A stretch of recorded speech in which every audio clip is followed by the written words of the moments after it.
the most realistic online racing sim ever made. This is iRacing. Detailed laser scan tracks, fully dynamic real-world cars, and over 50 series to choose from. 6 online world championships offering over $100,000 in annual prizes. This is the original esport racing game. This is iRacing.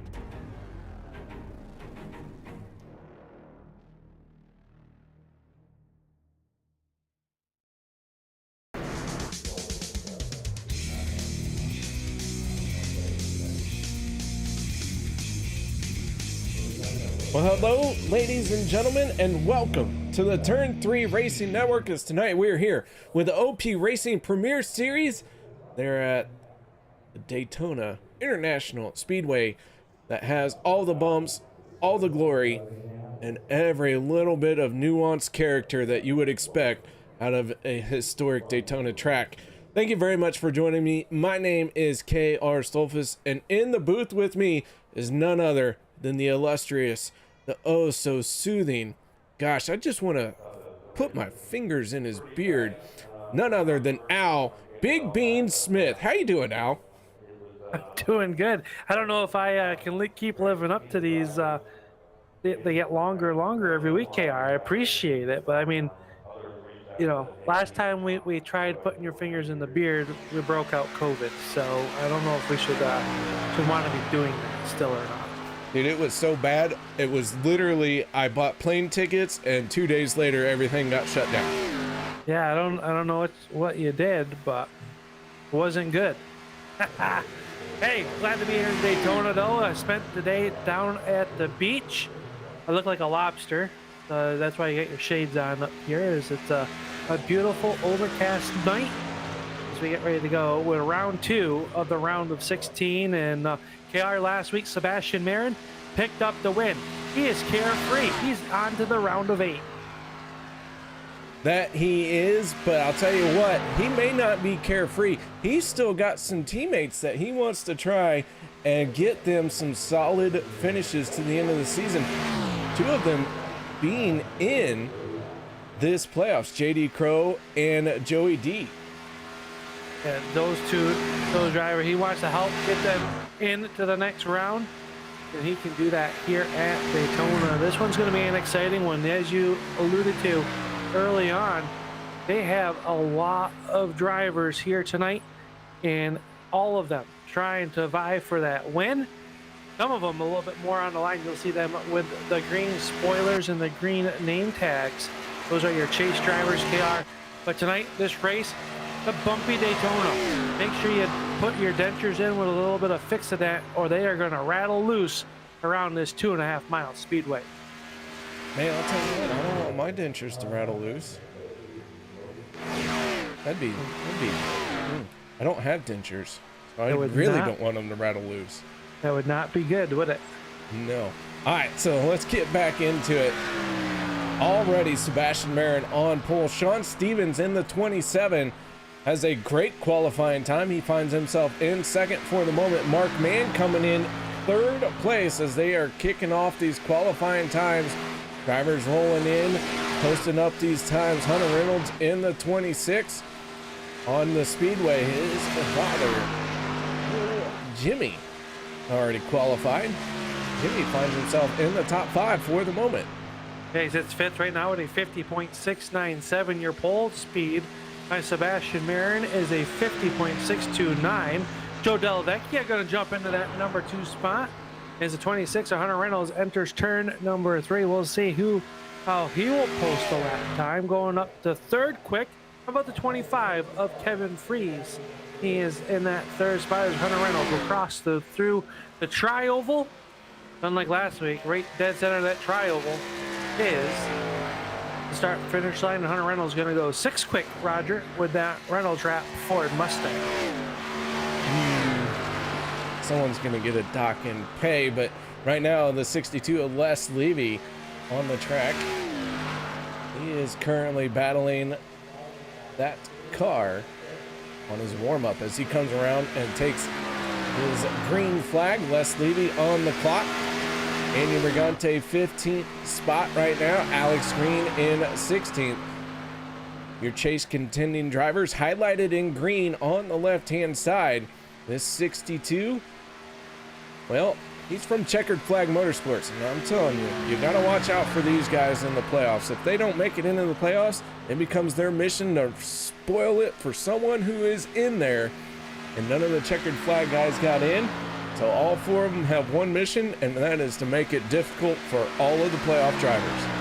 Yeah, it's now all about getting the checkered flags right now and helping.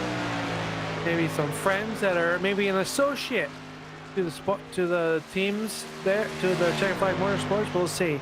As Les Levy will come across the line, and Les is going to go top 10. He'll go 10th quick at a 50.701 here tonight. Next driver out on the racetrack across the line will be the 95, the Hall of Famer Jim Maier. He will come up through turns 3 and 4. He'll be the next one to put a time up on the board, and we will see where Jim Maier will slot. Car 95, another one of those chase drivers here tonight. They work through the tri-oval. The 95 flashes across the line. He's inside the top 10 for the moment. 19 cars have taken a qualifying time, and we still have quite a few drivers to go here at this bumpy road Daytona 250. The 33 of Jeff. He told me I have to say it quickly, and I haven't figured out what he meant by that yet. So I don't know if it's Jeffery Crosby or Jeffrey Crosby or Jeffery Crosby. I don't know how you say it fast. Or Jeffery. Right. Like, I think that's the way to do it. Jeffery? Yeah. Okay. Well, there you have it. It's quicker than you normally say it. I don't know how I normally say it. Listen, Al, I don't pay attention to myself. Like, I'm fading in and out already. Yeah, well, he's back in that. He's been on this red skull can, and I like it. It looks good with the green. Kind of reminds you of the month of December. To be a present for that 33 to get the victory lane in this round of 16. Punch his way in there, and he's running about midway up the racetrack. We'll see what kind of time the 33 of Crosby will put in. As Gabe Butler goes second quick across the line. Let's see, Crosby crosses across. And he is going to go to the 8th position with a 50.665. Sebastian Marin still the fastest car on the racetrack. And, well, there is no more activity, KR. Everybody's still waiting to go out to grab their qualifying time. All right, we are down to the final 2.5 minutes left in qualifying, and if you want to get that time in, you should have left pit road a little bit ago. So I think we're only going to see 25 of our drivers take a qualifying time tonight for this one. And I'll tell you what, Al, it's always a great time at the end of the season when these playoffs have kicked off, because you never know what to expect. But I'll tell you what, one of the drivers that has me pleasantly surprised is none other than the 24 Tyler Miller. He was able to get in on a win in a last-ditch effort, so to speak, as he got in on the last race of the regular season. Even though he didn't have a great season coming up to this point, once he got that win, he is making the most of it so far. He's still above the cutoff line, and here he is qualifying in 4th place. But enough about all of that. Let's move on to the national anthem, and we'll be back with tonight's starting lineup. We take you down onto the track for our opening ceremonies. Ladies and gentlemen, please rise. Please remove your hats. Oh, say, can you see by the dawn's early light what so proudly we hailed at the twilight's last gleaming, whose broad stripes and bright stars through the perilous fight O'er the ramparts we watched were so gallantly streaming, and the rockets' red glare, the bombs bursting in air, gave proof through the night that our flag was still there. Oh, say does that star-spangled banner yet wave o'er the land of the free and the home of the brave.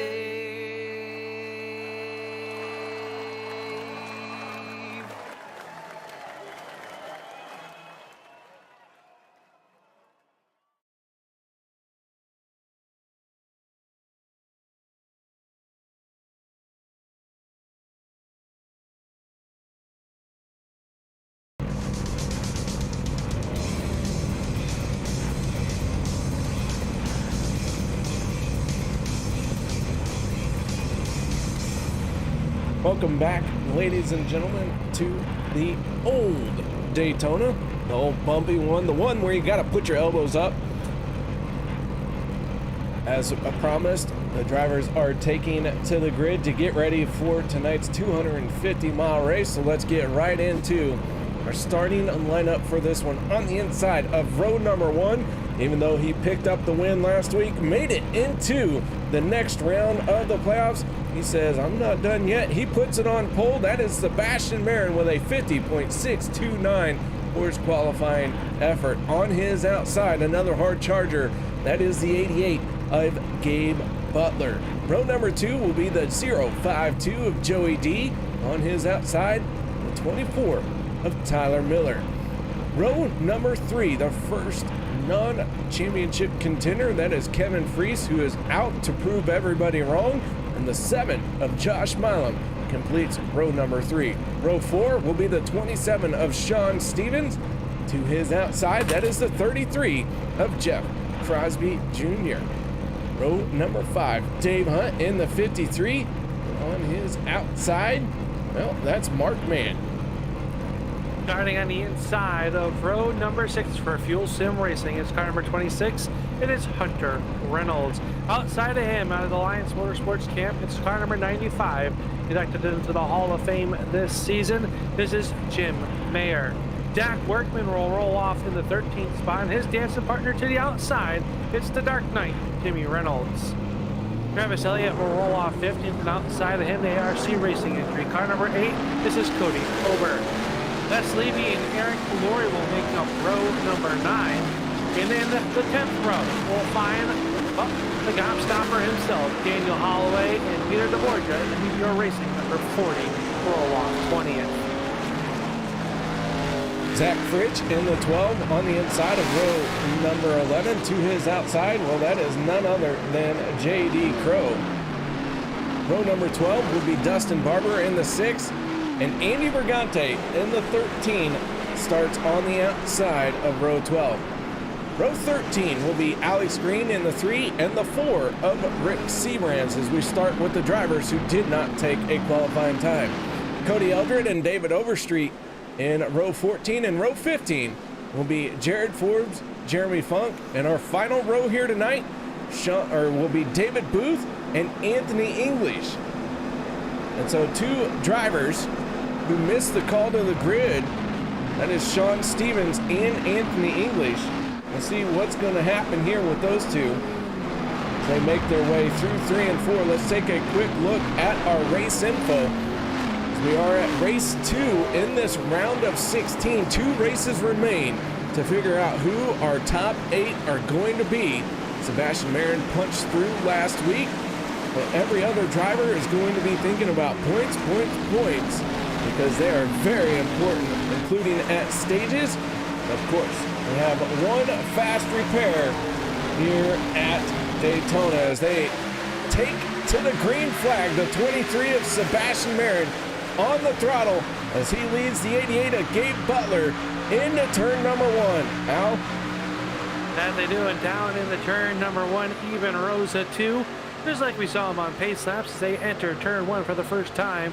Getting up the full song, Miller all over the back bumper of Gabe Butler, and Butler going to get a good shove by that disturbed number 24 down the backstretch. Now DellaVecchia going to work to the back side of Sebastian Marin as it even rows a 2x2 down the back stretch and into turn number 3 for the first time.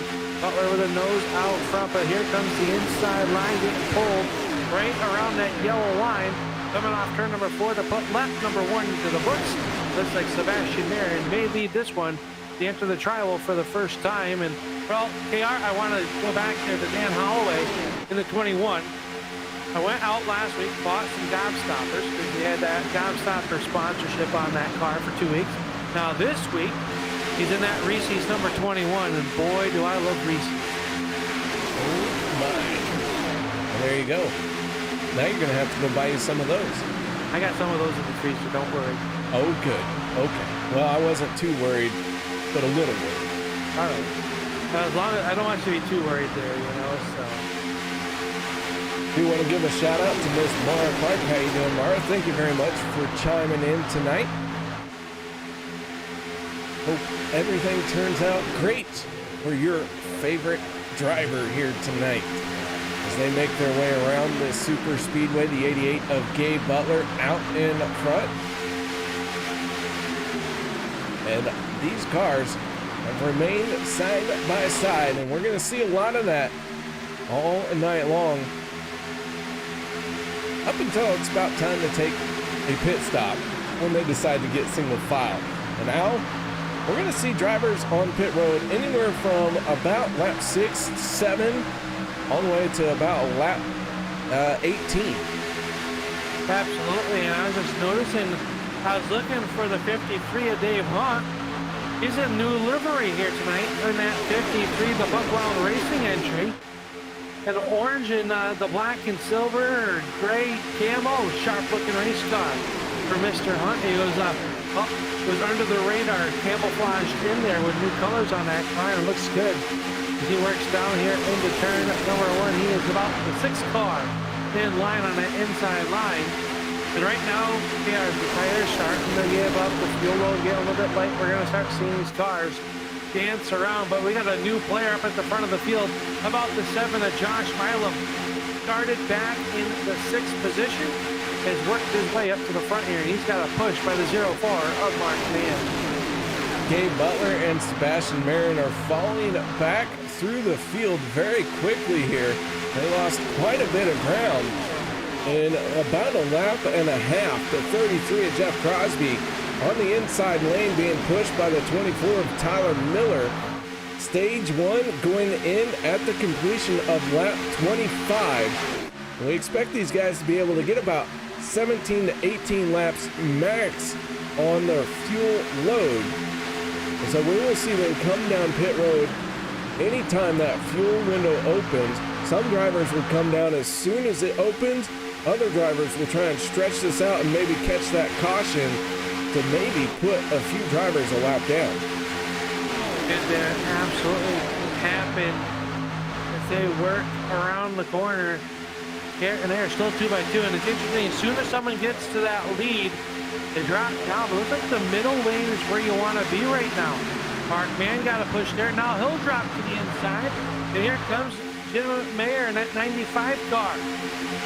Interesting play call so far, but maybe getting set up to go down pit road here as we will start entering that window where you can make it through the end of stage number 1. So Mark Mann, your race leader, his teammate Jim Maier on the outside. The 95's the race leader. That's how fast things change here. Just by a nose. It's ever evolving here on the super speedways here on Monday nights. See, now Mark Mann's out in front. Yeah, well now Maier's backing out in front. Well, there you go. It can happen just like that. So the 95 gonna lead that lap as he has the 51 on his back bumper. These two all championship contenders in that outside lane. Both of those guys want to make it into the next round. They're looking for wins, and if they can't get that win, they are for sure looking for maximum points by trying to win the stage. And a lot of green drivers up inside the top 10 right now. Those are your championship hopefuls. And we got to touch upon the driver that really needs a win, KR, at least good stages and a very good finish the next 2 weeks. Well, that's none other than the number 12 of Zach Fritsch, and he sits here as we have some takers on pit road right now. Zach Fritsch sits in that 21st spot. Missed last week, unfortunately. He's in quite a hole here trying to make the top 8.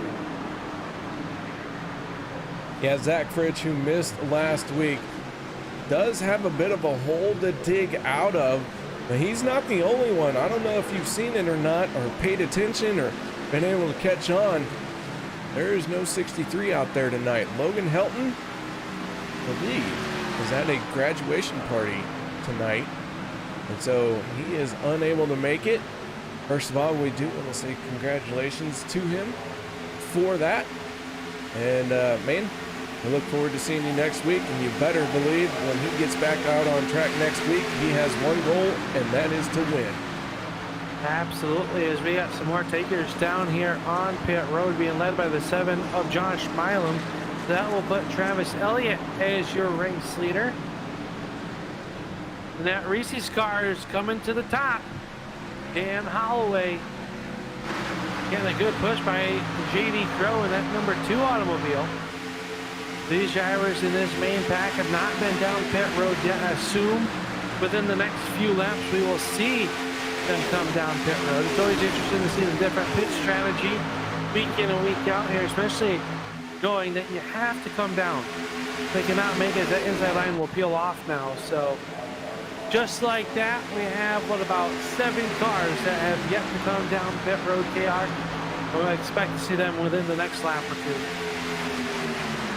Checkered Flag Motorsports making up a majority of these drivers who have not come down pit road.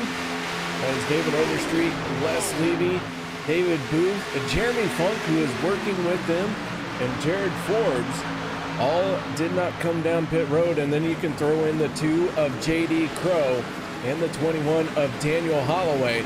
They now have decided they are going to try and stretch it out as far as they can. I'll tell you what, the drivers who hit pit lane first, well, they're going to find themselves really in a battle with a couple of our other drivers. Gabe Butler in the 88, one of those, he's tucked in tight behind the 26. As you can see, they are making their way around the second group that has hit pit road. They have a full head of steam, but not quite to the front yet. And just noticing down there, Jimmy Reynolds has been on pit road for a while now. The troubles with the 17 as Dan Holloway came down. Low soldier on that one. So let's see if he'll be able to get back up there. But he's going to be at a disadvantage without being in that draft, KR. As JD Crow leads the field off for turn number 4. Looks like they are going to stay out for at least one more lap. Yeah, he makes his way around the tri-oval as the drivers who have pitted now in a tense battle. Daniel Holloway in the 21 did not come down pit road with any other help. He's going to find himself in a very precarious situation. You mentioned the 17 of Jimmy Reynolds. Well, he has been released after a 40-second hold on pit road, and that comes from a speeding penalty. So Jimmy Reynolds already in trouble. Sean Stevens also came down pit road on lap number 1. He finds himself in a bit of a precarious situation as well. He had a great qualifying time, but the 27 finds himself already in 27th spot. Okay, back there battling with Holloway and Barber in that number 6 for Fuel Sim Racing. They work down the back stretch. How about Rick Siebrands back there? Zach Fritsch also running 29th. Not a spot we thought we would see Fritsch run. He is back there, maybe just biding his time right now, but has a hole to dig himself out of. You think he would be a little bit, I would say, more aggressive. KR, is that, correct thinking, knowing coming into here tonight that, well, you need as many points as you can get for the win, and to help yourself out to make that round of 8 is, like we touched on, him and Helton are going to have some holes dug out to dig out of here tonight after they leave Daytona. Yeah, I wouldn't count Rick Siebrands out until he is officially out. We've seen him come from behind in a must-win situation and pick himself up and place himself into victory lane when he needs it. He's done it enough times that you just can't count him out. Fastest lap of this race so far, well, that's going to the 6 of Dustin Barber. He just turned a 46.76 last time around. And I'll tell you what, cars coming off of pit road, they got that fuel load. Looked like nobody took tires. Everyone just a splash of fuel to get to the end. And then as they were all trying to get bunched back up in this big group that we are watching, Dustin Barber takes advantage and lays down a heck of a lap. Now this group here, this is not our lead group, but they are the ones who have hit pit road. They will be our leaders when our actual race leaders come down pit lane, and that'll be here in just a few laps. The 73 of Jared Forbes is your race leader as he makes his way down the backstretch. He has David Overstreet, David Booth, JD Crow, Les Levy, Jeremy Funk right there with him. And those 3 drivers are all there.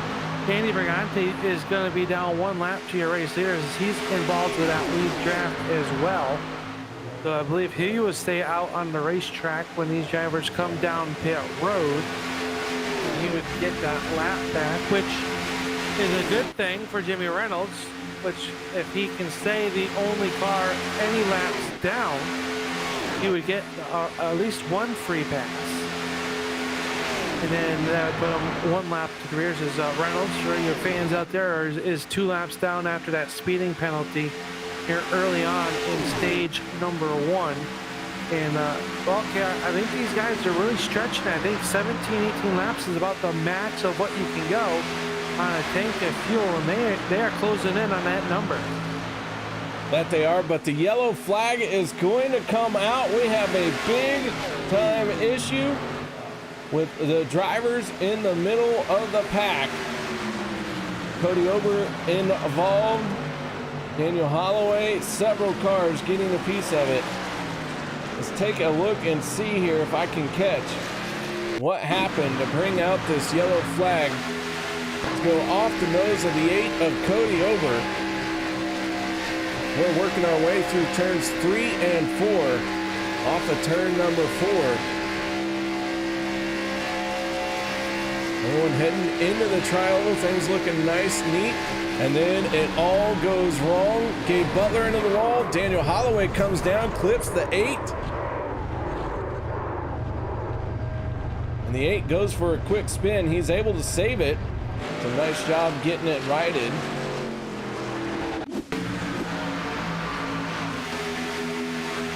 We'll take another look here. Up ahead, the 88 makes his way down the straightaway, and you can see them snaking as they head for the tri-oval. And into the wall goes the 88.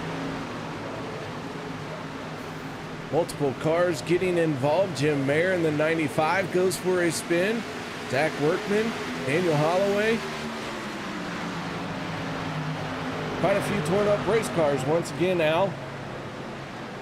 Yeah, early on in stage, well, in the later stages of stage number 1, but too early where you'd want to take and use that backup car. So I think we'll see some extensive stays maybe on pit road to try to fix some of this damage. I think you want to keep that backup car on the trailer as long as possible, but a lot of, like you said, a lot of torn up race cars there, and I believe the number 13 of Andy Brigante is going to get the free pass. So he'll be back on the lead lap, and Jimmy Reynolds is going to be, well, currently scored only 1 lap behind. Good news is he was on pit road on lap 9. So he can take the wave around here and get to the tail end of this field and still only be 1 lap down. Good possibility he'll be the only car 1 lap down. Yep. And the stage is going to end here in a few laps. So he'll get that free pass then.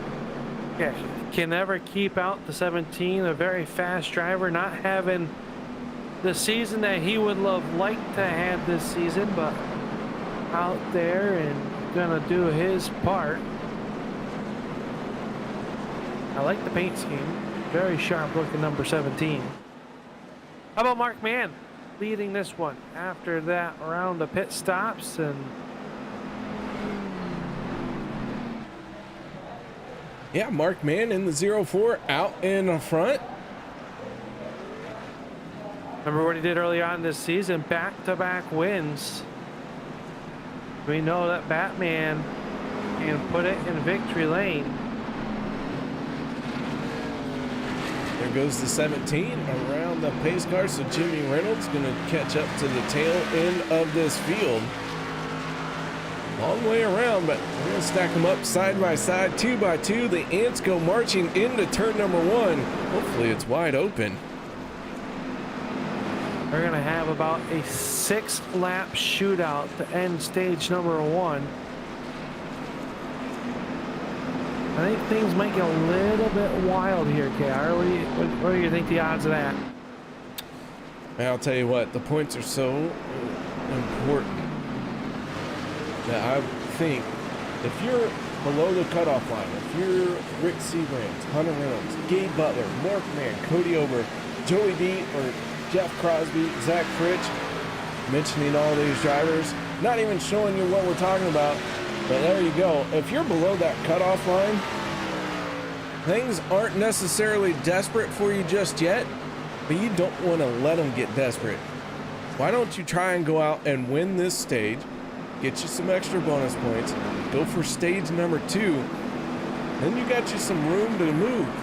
You got a little bit of breathing room for the final stage. Otherwise, you're gambling it all on a win. Only 3 races in this opening round of 16. Only 3 races, only 3 drivers have a chance at getting into victory lane and receiving that automatic pass into the next round. There's no guarantees you're going to be a playoff driver that makes it. But here we go. Green flag is out. Just a few laps left in stage number 1. Mark Mann and Josh Milam on the throttle. And they're already getting real close to each other, trying to get that side draft, trying to pinch each other off, heading off into turn number 1. Yeah, the side drafts are something fierce right now as they get back up to speed through the gearbox and into the high gear on turn number 4. And look at them bouncing through turns 1 and 2. Travis Elliott working the inside line. He was trying to work to pull back the 7 of Josh Milam. And now Jeff Crosby up the back bumper of that 7 Ford Mustang. For Mark Mann working down low with that Chevy Camaro. Doing the business down there. Going off the corner, will be 5 laps remaining here in stage number 1. There, 2 by 2 at full song as they come across the stripe. Side by side, the 7 of Josh Milam, the 04 of Mark Mann. Milam has the advantage going into the corner, but Mann is going to battle right back. And that 04 down on the yellow line. You can see these cars just going over the bumps. And it is difficult, to say the least, to hold this car in a straight line over these bumps at Daytona, let alone with like a car, let's say, driven by Travis Elliott in the 51, shoved all the way up into your tailpipe. Yeah, it's one of those things you just got to trust the pushes when they come and hopefully that they don't get out of hand. But Milam going to have the position as he'll come across the stripe and lead this one. How they do it, this is why they are in the Monday Night Premiere Series, is, well, my teeth would have been rattled out of my head by now. and probably wadded up both the cars and been watching on the sidelines by lap 22. Not a big, I'm not good on these big tracks, Roger, KR. And, well, I work here and watch these guys, and it's just amazing what they are able to do. Their skill set for super speedway racing is just above and beyond. It's just amazing. It absolutely is. They always put on a great show for us on Monday nights. And this is by invite. The league doesn't accept invitations, like open invitations, here for Monday night. But if you wanted to, you could join the Wednesday night series, or you could join the Saturday night series in the trucks. Wednesday night, they do a rotation between the B cars and the trucks. And then Saturday is strictly a truck series. So you could end up going there and then hope you get the invite up into Monday night. Just show you have good racecraft, and they will see that. And when spots become available, we will call you up into the Monday night big show. As JD Crow in the 2 is peeling off for pit road. Not sure what this one is. Maybe a little bit of a strategy call for the 2. Very intense strategy call. Let's see how this works out. He's given up a stage win here to hit pit road. I think he's gambling on stage 2 with all the track position. We're going to have one more lap to go. And they cross the start-finish line in stage number 1. Tyler Miller working up there. He came in here above the cut line, but was tied with multiple cars. And right now, seeing some of his competitors out in front of him, that he is battling for those top 8 positions. They'll come off the turn number 4. They'll get the white silk one more trip around the 2.5-mile Daytona International Speedway to settle this one out to find out who will win stage number 1. Right now, Mark Mann getting a good push down low by Elliott. Here comes Milam with Crosby. How about Sebastian Marin? Got back early on in this one, now vying for a top 5 up off of turn number 2. Down the super stretch they come at you in the turn number 3. It's been the 04 of Mark Mann and the 7 of Josh Milam out in front since the restart. They have been side by side. No one has had the clear advantage from the get-go. But here they come off of turn number 4, stage number 1, coming to an end. And at the line, it is going to be the 7 of Josh Milam, picking it up by just over a 1/10 of a second.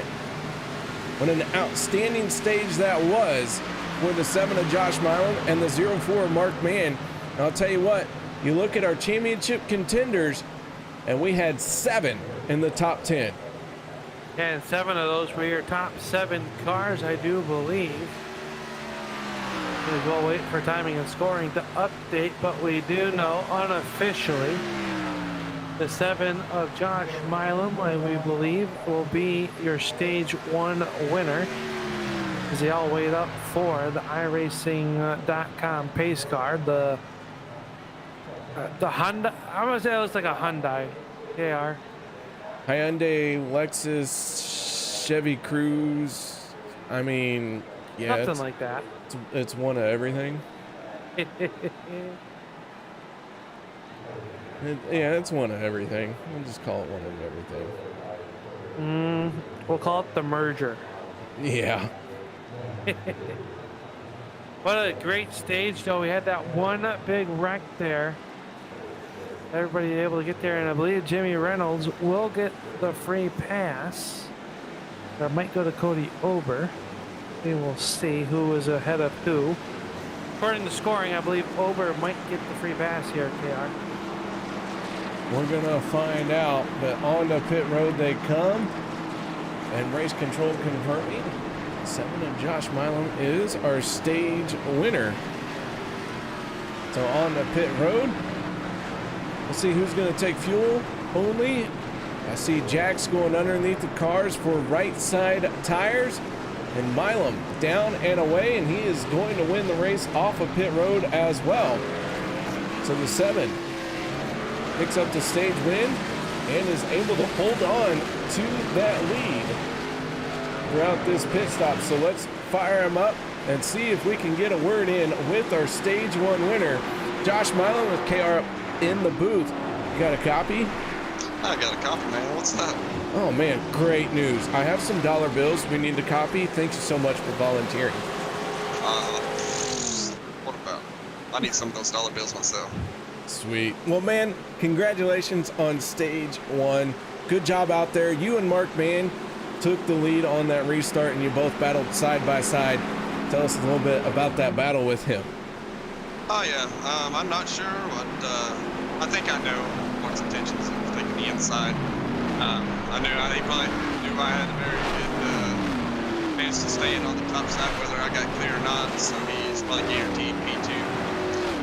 If somehow I end up winning it, he's probably guaranteed P2 there. So I'm fortunate for him to take that. And like I said, this is where exactly where I want to be on stage. I want to be on the high side, have all the momentum I wanted, and we got the job done. Getting the job done is an understatement. This 7 needs all the points it can get in stages because no wins are guaranteed, but man, you're looking very strong. Stage number 2 coming up. Any shout outs or thank yous you'd like to give for this stage win? Definitely shout out to Jeffery Crosby for sticking with me there and pushing me. I believe his teammate Miller was behind him, so they could have took me to the wall at any time. Shout out to all the guys out there watching and all my fans. Shout out to KR. It's funny what we was speaking about in the chat earlier, and there I am. Well, man, nice job. Congratulations. And we look forward to seeing you in Victor Lane, buddy. All right, man. Hope to see you. That is the 7 of Josh Milam from Fuel Sim Racing, getting it done here by winning the stage. And Al, lights are out on that mashup of vehicles that we'll call the iRacing pace car. To the inside of row number 1, that is the 33 of Jeffery Crosby, and the 7 of Josh Milam on his outside. But look right behind them, that's the 23 of Sebastian Marin and the 40 of Peter DeBorja, our championship contenders. We have 9 in the top 10. Yeah, how about that extra life number 40? Kind of quietly made his way inside the top 10. Going to restart in 4th. And a little bit of housekeeping. Codie Ober did get the free pass. Jimmy Reynolds still trapped. 1 lap down here, Roger, or KR. Why am I doing that tonight? I don't know. That's 3 times tonight. I mean, like, I'm honored, but I don't get it. You're not bald like him, though. No? No, I don't shave it. Hey, the pace car is off, though.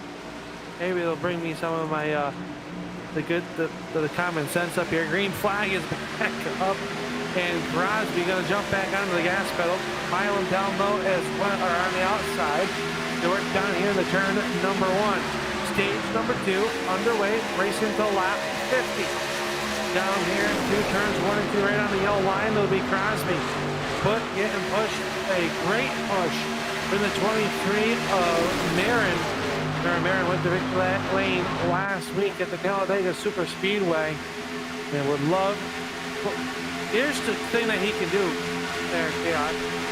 If he wins, he kind of dictates that everybody else is going to have to point their way in. So Marin wants to get up there, wants to help his teammates, but also knows if he wins, that's keeping a fast driver from maybe potentially not making it to the round of 8. Absolutely, Dave. I completely agree with that assessment. You never want to give up. And just because you're punched your way in doesn't mean that you don't go out there and try and win this race.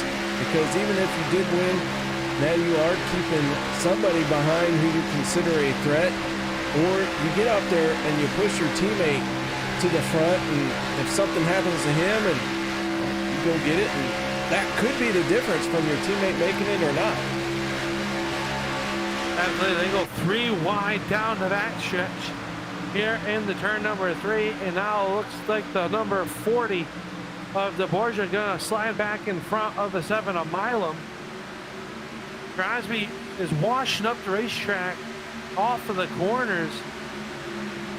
Good, those tires keep worn out. Let's see, Crosby's only in pit row for 7.7, so maybe left side or right side tires only, or no tires and fuel. That car does not seem to like to stay right there on the yellow line up off the corners. And we saw early on this season that can cause a big wreck off of one of these fast corners of the Daytona Raceway. Speaking of raceways, Al, your track coming along nicely for your race car, or your RC race car. Yeah, we just, well, before we came live here tonight, got the lights patched up. So tomorrow night we're going to go down, and we'll probably be down there past dark so we can get everything honed in, because the season opener this Thursday night for us here in the state of New York. So kind of excited for that. And I know you've been racing out there, KR, and you've been able to get to the track. I went to the track last week as a volunteer, so to speak. We were supposed to race this weekend, but my race got rained out. I'll tell you what, the nice thing about iRacing is it doesn't rain out. Well, We're here almost every Monday night. Every Monday night. Or the other 6 days of the week. We always have a lot of action here on the Turn 3 Racing Network. Hey, we're at 6 thumbs up. We need to get that to double digits. I like when we get to 10 there. So if you're watching and haven't hit the thumbs up, make sure you do so. Let these drivers know when they go back to watch that you appreciate their efforts that they do. It's not for me, KR. It's for the drivers. So make sure you hit the thumbs up there. How about the action up front, though? Where did Hunter Reynolds come from? Is he going to take the race lead from Josh Milam? Yeah, he makes his way down the backstretch on the outside. He is on the move. The 24 of Tyler Miller now assumes the role of leader of that outside lane with 26 down on the bottom as he made the move down in front of his teammate, the 7 of Josh Milam. So those two drivers getting hooked up. And here they come on the pit road. A lot of drivers hitting pit lane very early in this stage. And this is kind of the cutoff. That fuel window open. Like I said, drivers have learned that hitting that pit road as soon as you can carries a little bit of an advantage. And when track position is everything, well, you got to take everything to do it.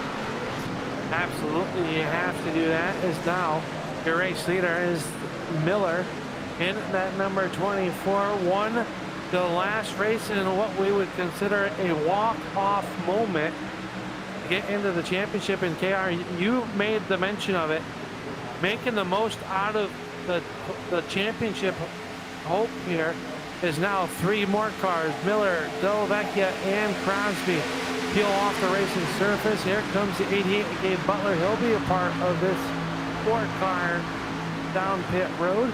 That leaves the race lead in that 53, the Buck Wild entry. I don't know about you, KR, but seeing it in that yellow, orange, and camouflage 53, I'm not quite used to it just yet, but he is out front looking very fast here tonight. Jared Forbes in booth right there, your top 3. Oh, Mr. Fritsch inside the top 5 for the first time tonight.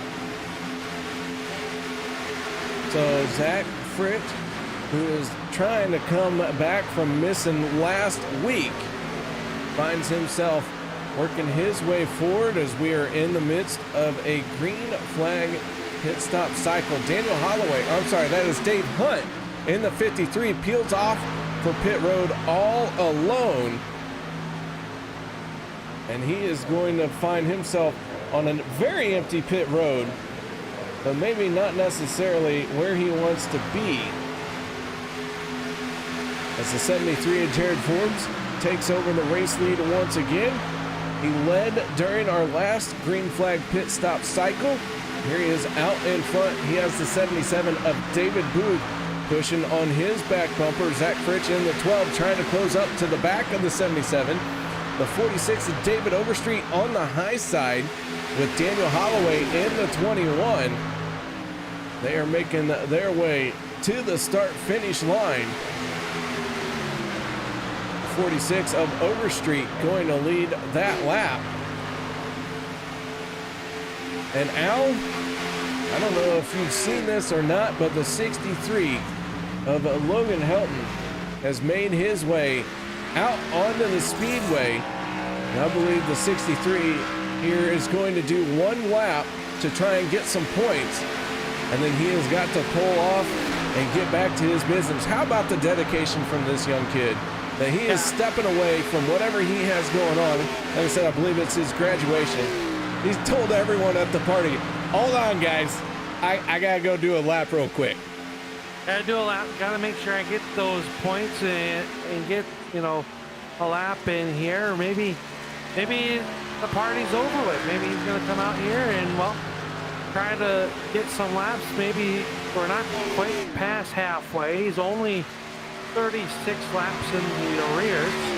So maybe, just maybe, if we have a few yellow flags and a couple dust ups, he can pick up a few positions. And you never know, at the end of the day, those positions can be the difference of making it to the next round or becoming just another competitor in the field.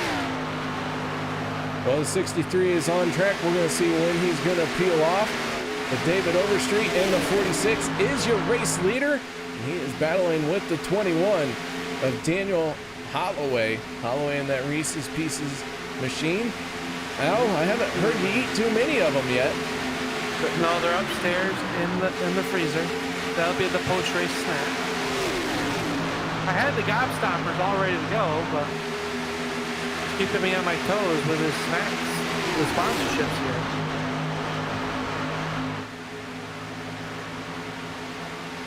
Well, they work down the batch.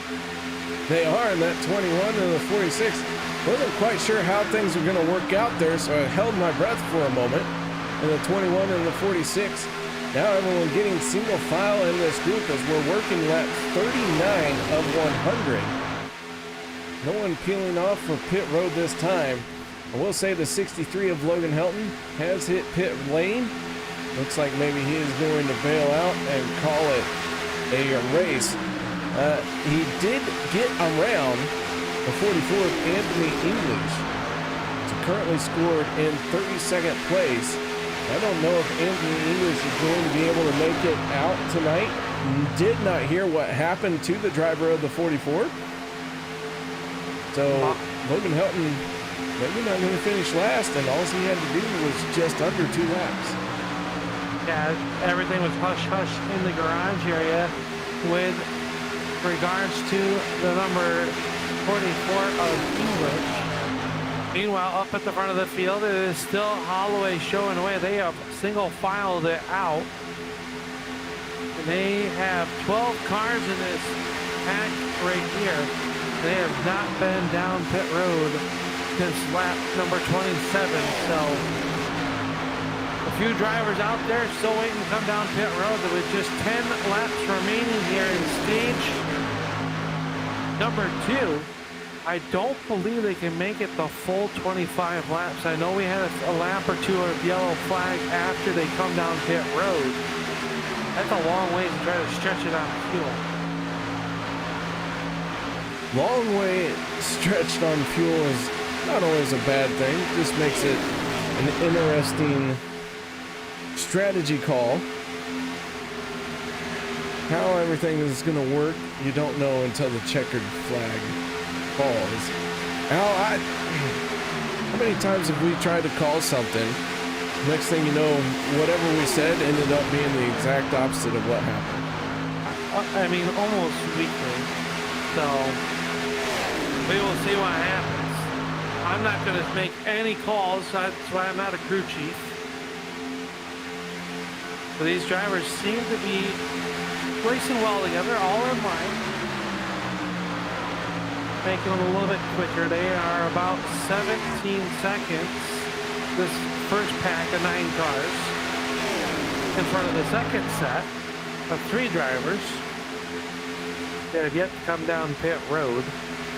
Here, as they come across the line, will be 8 laps to go in stage number 2. And well, the back here is really racing. They are 3 wide, KR, in the turn number 3. Oh boy, Sebastian Marin. He cut the nose off the front of that there. Maybe the teeth on the Reynolds wrap bit into the rear bumper.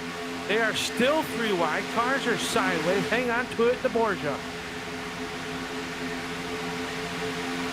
And this 3-wide battle is for the drivers who will assume the race lead when Holloway and Overstreet and that group hit pit road. So they are fighting tooth and nail. Yeah. So the 23 and the 7 battling, and I'll tell you what, Josh Milam wouldn't be opposed to winning 2 stages here, so that's why that 7 is fighting it very hard. Milam trouble! Miller's around in the back. There goes the 4 of Siebrands. He'll spin into the wall, up the racetrack. Glory comes to a stop on the high banks, in trouble for 2, 3 drivers that are chase contenders. Looks like the 88 of Gabe Butler involved in another one. Let's take a look and see what happened to this field. So the 88 able to get it slowed down, it looks like. So maybe not involved, snuck his way through. But Rick Siebrands and Eric Glory for sure involved. So here we go. Tyler Miller, Jeff Crosby, 052 of Joey D, all getting a piece of it there. Oh, it looks like a side draft with maybe a little bit of nasty net code there, starting that one on the entry of turn number 3.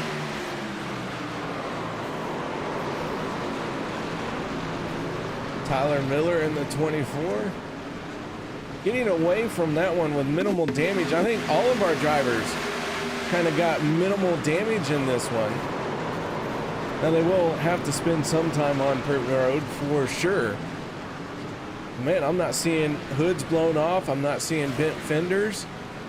I'm just seeing what looks like a little bit of a bang up for each of these drivers. Yeah, so they might be able to save that backup car, but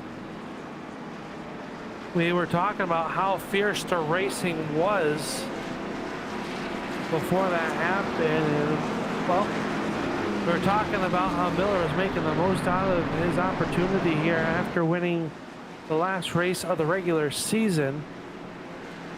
Still has a good chance here, but that car, as seen as now, looks like your top 8, 9 cars coming down pit road. It looks like Zach Fritsch is going to stay out onto the racetrack in car number 12. Fritsch staying out. He's maybe is going to try and stretch this thing. I don't know if he's going to have enough fuel to make that happen. The 62 of Les Levy getting the pass by the pace car. And so he is going to end up back on the lead lap.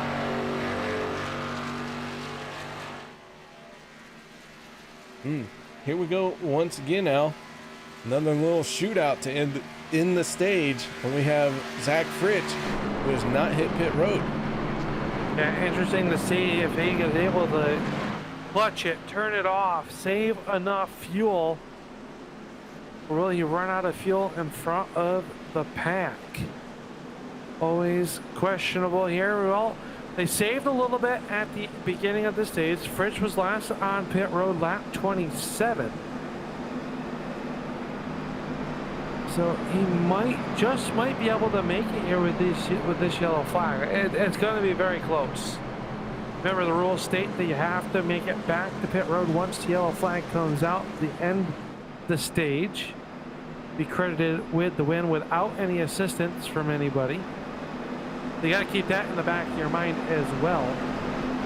We talked about needing these stage points. This is a gutsy call for someone that really needs the points. Yeah, I think that's why he's put himself in this position.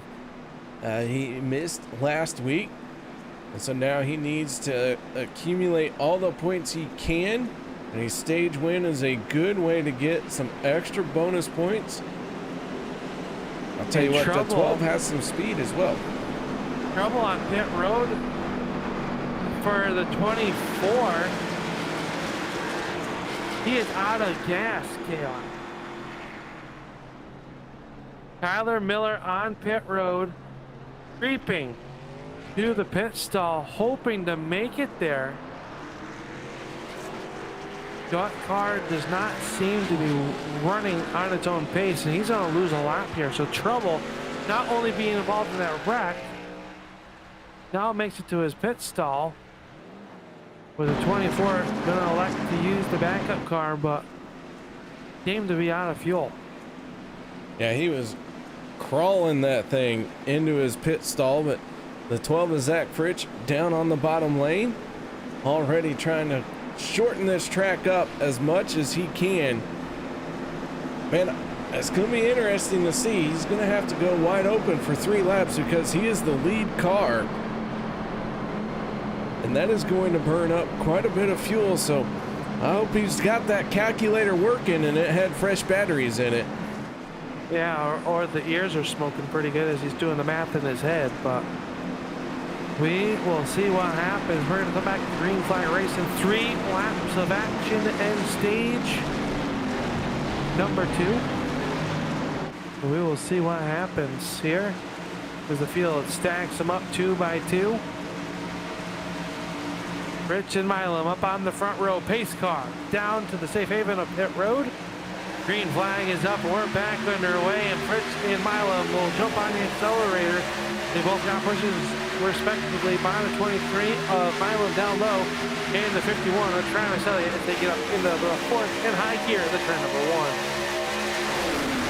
Your stage 1 winner once again in position to win another stage. He works to the outside of the 12 of Zach Fritsch.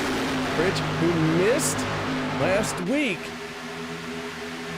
doing all he can. A big gamble here. That 12 has not come down pit road. This backstretch not being kind to him. He falls behind the 7, but Josh Milam stays committed to the high side, and the 12 is able to battle right back down on the bottom of the 23 is Sebastian Marin, pushing hard on him. Marin giving a big push to Fritsch as they work down here through the triangle, putting lap 48 in the books. 2 laps to go here in stage number 2. We'll see. Everybody stacked up, so if he runs out of fuel, that is going to cause big issues for that bottom lane. The outside trying to stay tucked up together. Elliott really giving a good push to Milam. We'll see what happens down the back stretch. 2 by 2, they drag race down the super stretch here at Daytona.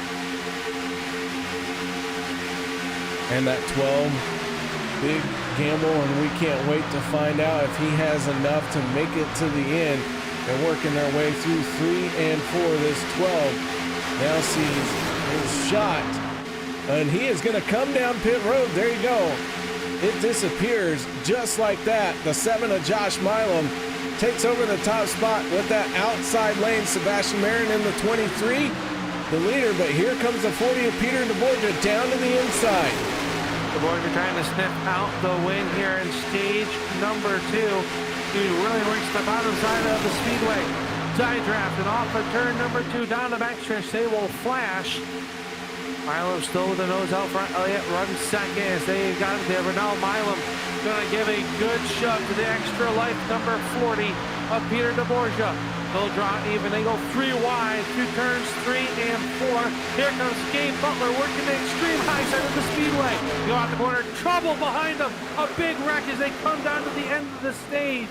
It'll be yellow flag is out. Josh Milam going to hold on to pick up stage number 2. deBorja, I believe, was second. We'll have to wait for the official word, but big trouble behind them as they came off a pit or off of turn number 4. How about the number 53 of Dave Hunt down in the grass in the Buck Wild 53. The front nose clip torn off that car. Multiple cars in trouble in this one. Jeff Crosby in the 33, one of those drivers getting a piece of it. Josh Milam is our stage winner, but man, Dustin Barber and the 33 of Crosby, hard impact into the inside wall, and man, I'll tell you what, another car in trouble that you'd hate to see. That is the 88 of Gabe Butler. That is like 2 or 3 crashes here in the first 2 stages he's been involved in. The 53 of Dave Hunt getting a piece of this one as we're off the nose of this race car. But man, that is 2 more big ones. We go high atop the blimp, and you see it is just a stack up, 5 cars pull away. And everyone else just beat up, banged up, and tore up. A tough break there. A lot of chase contenders also involved. Mark Mann, Codie Ober involved in that one as well, along with Jeff Crosby, as you alluded to. How about Jacob Forbes? Hard on the brakes, skidding the tires, makes no contact. A great heads-up driving by the driver of that 73. Race off the pit road, going to be won by the 23 of Sebastian Marin. A good job by that pit crew getting him down and away. Now, Al, what do you say? Key up the microphone. Let's try and talk to our stage 2 winner. He has gone for the clean sweep so far. I got to talk to him last time. So how about, Al, this time you talk to Josh? All right, we'll talk to Josh. He drives a Ford, so I'm in favor of that. Oh, wait, Very fast. Interview canceled. Interview canceled. What do you mean interview canceled? KR does not like the Fords here, Josh. There's only 4 of them in the field here tonight, and you got a fast one there. But that stage there, we saw a lot of action too, 3-wide action. Saw some drivers trying to stretch the fuel. It has been a wild race number 2 here in the round of 16. Man, that is the most laps on 08 that we have ever driven 3 wide. That's pretty wild. I didn't. We had the right guys up there to do it. Wasn't sure how long it would last, but it was a fun time up there. Being right in the middle of it, bumping around, and then being on the wall against it, man. It's dangerous, but it's fun. It's got to be white-knuckled action out there. But you guys are the best of the best here on Monday nights for the Premier Series here for OP Racing. And, well, you got a long stage now. What is the mindset after that? You're picking up the 2. You've swept the stages now. Got to go after that black and white checkered flag instead of the green and white one. Well, I've won 2 of the 3 stages a few times in OP. I don't think I've ever swept all 3. There's been a few guys that do it, so that would be awesome to be able to do that. My goal is, I'm actually right where I want to be, up front, out of the craziness, which just gets crazy up here, but I want to be up front. I want to have a good position when we go into pits and be able to come out fast, enter fast. Put myself in the best spot by the end of the race. You know, as long as it keeps going the way it is, I think we'll have a competitive car and we'll have a good shot to win. Well, I know you got some shout outs there, and keep that blue oval up front, will you? 10-4. That is the number 7, Josh Milam, KR, and picking up the first 2 stages. Looking for that clean sweep. Would love to be one of the, sounds like less than a handful of drivers that have ever done that in OP history. And, well, I think that Ford might have the power to do so. Well, we're going to find out, that's for sure. Your race leader, that is the 23 of Sebastian Marin, coming around on the inside of row number 1 for this restart. The 40 of Peter deBorja to his outside. The 51 of Travis Elliott, who hit pit road right before it closed, finds himself on the inside of row number 2. And then the outside, that's the 73 of Jared Forbes. So here we go. Pace car lights are out. It peels off for pit road. And the drivers are now back to the throttle. We begin our final sprint to the end. Sebastian Marin in the 23 over the 40 of Peter deBorja on that restart. Getting up through the gearbox, the outside line not really formed up as well. We've seen it in times past. It doesn't take long for Josh Milam to go from the bottom row to the outside row is now deBorja. Getting a good push by the 73 of Forbes down the backstretch. I don't think we're going to see this one get tamed. I think it's only going to get more and more exciting there. We talked to Josh during that stage 2 break. White knuckling it for 3 wide up at the front of the field during that stage number 2. I think we're going to see it sooner than later. Once again, these drivers are really putting it on the line here tonight at Daytona International Raceway. side by side into turn number 1 they go. Sebastian Marin, your pole sitter in the 23, finds himself in that same spot where he was at the start of the race, down on the inside line with clean air in front of him. Now the 40 of Peter deBorja drops down to the inside as he cleared him down the back stretch. So deBorja taking advantage of the momentum, and he's working his way to maybe coming off with a race win, but a lot of work to go still. A lot of work to go. Forbes getting a push by Milam. Andy Brigatti up inside the top 10 in that Lamborghini sponsored number 13. Not every day you see a Lamborghini racing in NASCAR with the Xfinity cars. Well, we've seen it right here. The OP Racing Premier Series. They're still stacked up 2 by 2. Now a crossover move by the 53 of Hunt. Hunt back inside the top 10. Had to go to that backup car though, right there, KR. So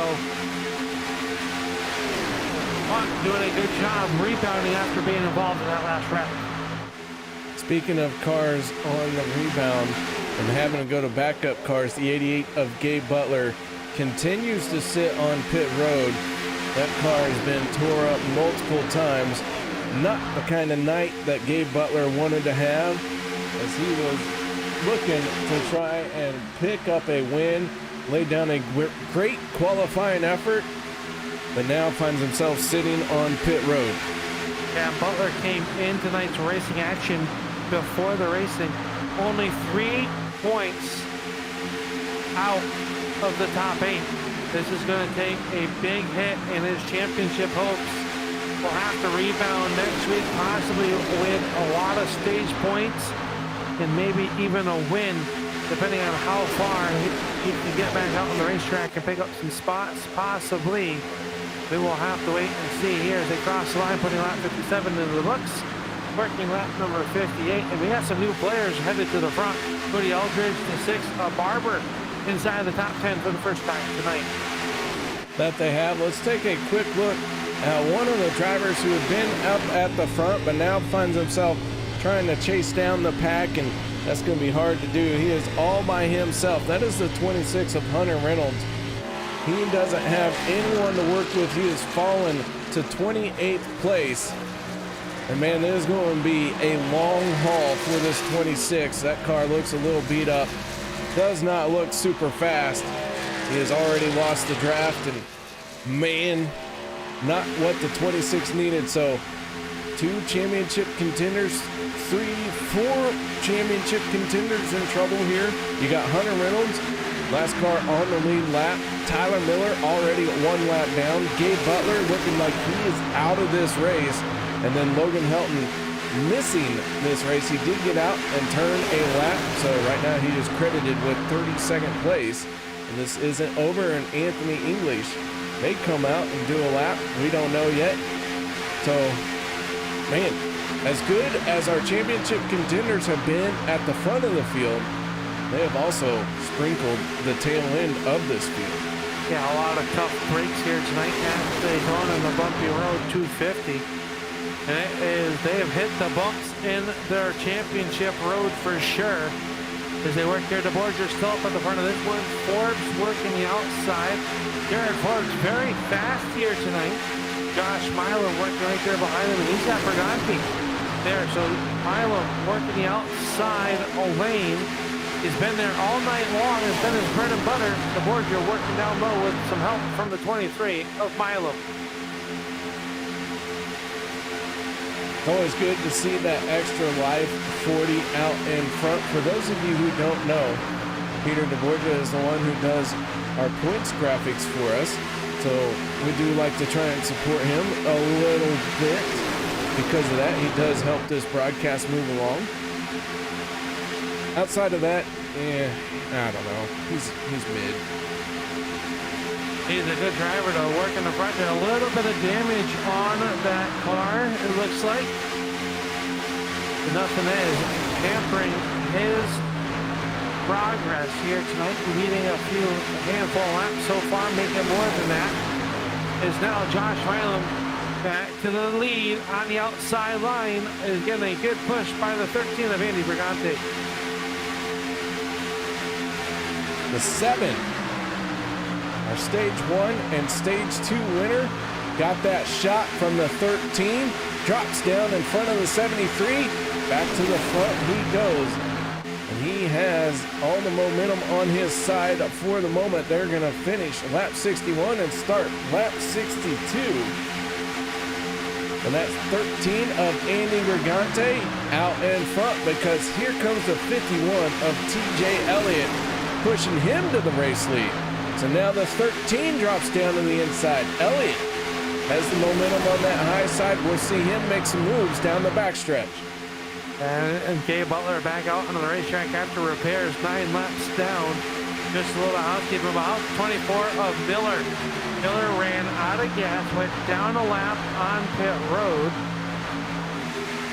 and now trying to race his way and get back on the lead lap the hard way. And his car has been very fast. That is the backup car for the 24. So he has to watch his P's and Q's, trying to stay out of any more messes. Here's we have just over 37 laps to go. We get 38 laps to go. So Miller trying to get back to the front. He's got a little bit of right rear damage on that 24. Right there behind him in line, I believe. That is the 77 of David Booth, and it is Booth in Ford Mustang. The 40 of Peter DeBorja dropped down below the yellow line. They're not sure if he got a bump or if things got a little too intense for him, but he has blended back in and now trying to close the gap to get back into this thing. The 62 of Les Levy just ahead of him as we jump on board with the 62. He is behind the 97 of Jeremy Funk. And that 97 running a new paint scheme here tonight. Al, I don't know if you saw this or mentioned it earlier. We always try and point out paint schemes, but trouble. Dave Hunt in the 53 involved. Jeremy Funk got a piece of it. And Dave Hunt smacked the wall a ton. But he is able to keep rolling.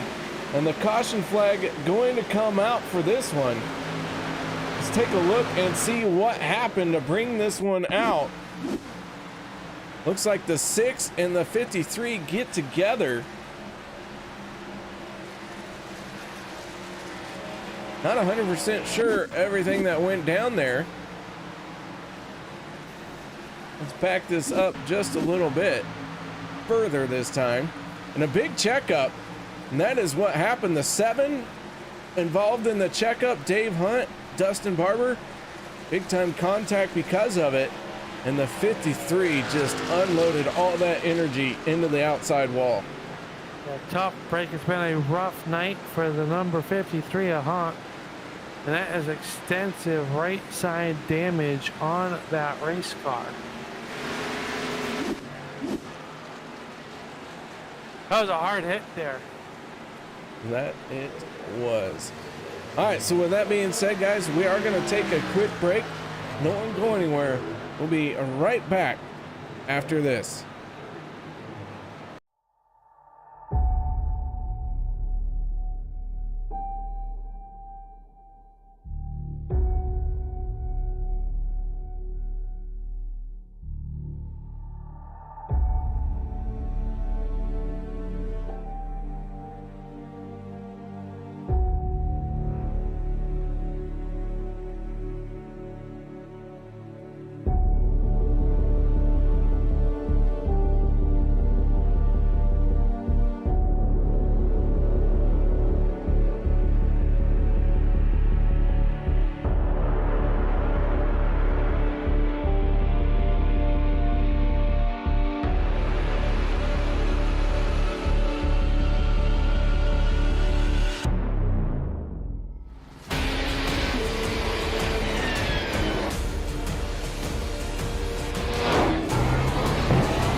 Racing, you wanted the best, you got them 4 abreast. Often imitated, never duplicated. The greatest show on dirt, the World of Outlaws.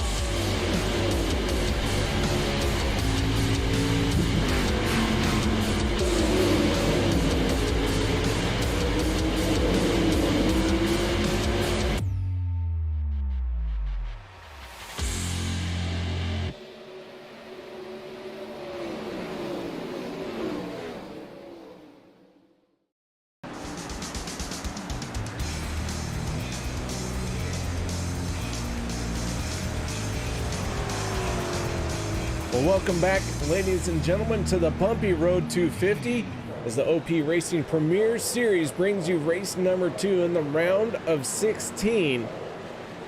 This caution flag about ready to draw to a close as we end up lap 67 under yellow, but lap 68 will be green flag racing. On the inside of row number 1 for this restart, that is the 14 of Codie Ober. To the outside, the 25 of Kevin Fritsch.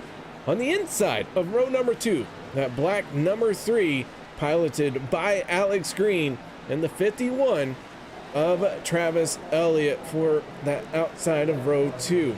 Then finally, our third row here for this restart, well, that's going to be made up of the 7 of Josh Milam and the 12 of Zach Fritsch. Here they come, pace car down and away, the 14 on the throttle as we get back into racing. And Al, I do want to take a quick moment and give a huge shout out and thank you to Sean McCara, who is doing our race control. We didn't get to that earlier tonight, so I do feel bad for not mentioning that. But yeah, Sean McCara, our race control, so I want to give him a huge shout out and thank you, because that is a difficult job keeping these guys in check. It definitely is, and a lot goes on every lap, so being able to stay on top of that, seeing what's happening, keeping these guys, calling out the yellow flag, making a tough roll to be in. Oh, we almost had another one, Eldred up the racetrack, and how about Zach Fritsch inside the top 5? He's on the outside line right there pushing the 51 of Travis Elliott, so Fritsch knows what he needs to do, comes in here with one mission and one mission at all. That is to win the races and lock himself into the round of 8 after missing last week's round 1 opener. And he is your new race leader. The 12 is out in front and looking very solid. The 51 as well. Both these drivers, the 51 and the 12. Flag. We do have a caution flag out. And maybe trouble for teammates from Checkered Flag Motorsports. 77 to 62 down on the bottom lane. Not sure what has triggered this, but let's see if we can find it. And yeah, teammates turning each other there. They were trying to work together. The 62 and the 77 getting involved. Codie Ober involved as well.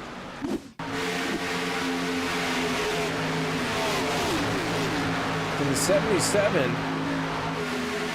holding his line, and the 62 trying to get down in front of him, but just did not have him cleared.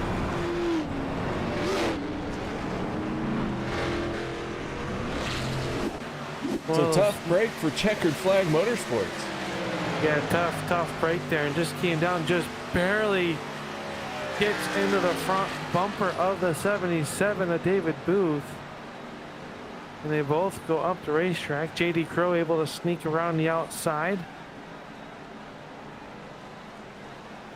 So a tough break there.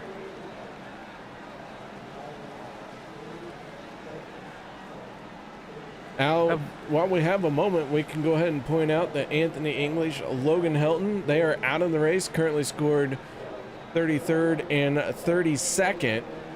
Gabe Butler has gotten back out there. He is multiple laps down. Dustin Barber out of the race. Dave Hunt sitting on pit road. He has been there for the last 6.5 minutes. Hunter Reynolds and Tyler Miller finding themselves 1 lap down. And here comes the field on the pit road. Everybody going to come down here. Oh, Siebrands going to make the hard right-hand turn. He'll stay out under the racetrack. And that is going to trap. It looks like the 24 of Miller will hit the wave around this time. But everybody else down on pit road gets service to that race car. So Rick Siebrands in the 4, last on pit road on lap 65. One of the only drivers to stay out. And this is a unique strategy call from the 4. And I don't think he's put himself into a bad position just yet. This could end up being a good move to get that race or track position that he desperately has been needing all night long.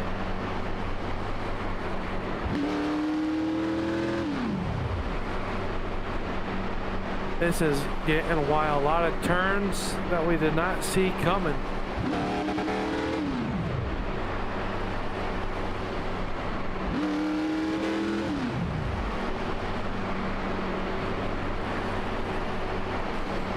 To the field, catching up to the 4s. We make our way through turns 3 and 4 under yellow. Lights are going to go out on the pace car once they cross the start finish line, and then everyone will stack up side by side.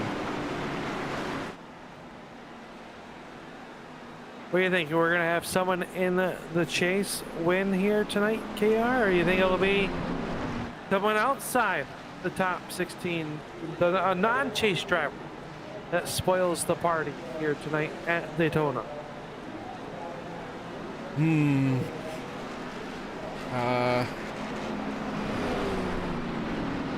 Man, I'll tell you what, that is a tough decision, because Kevin Fritsch in the 25 really would like to pick up a win.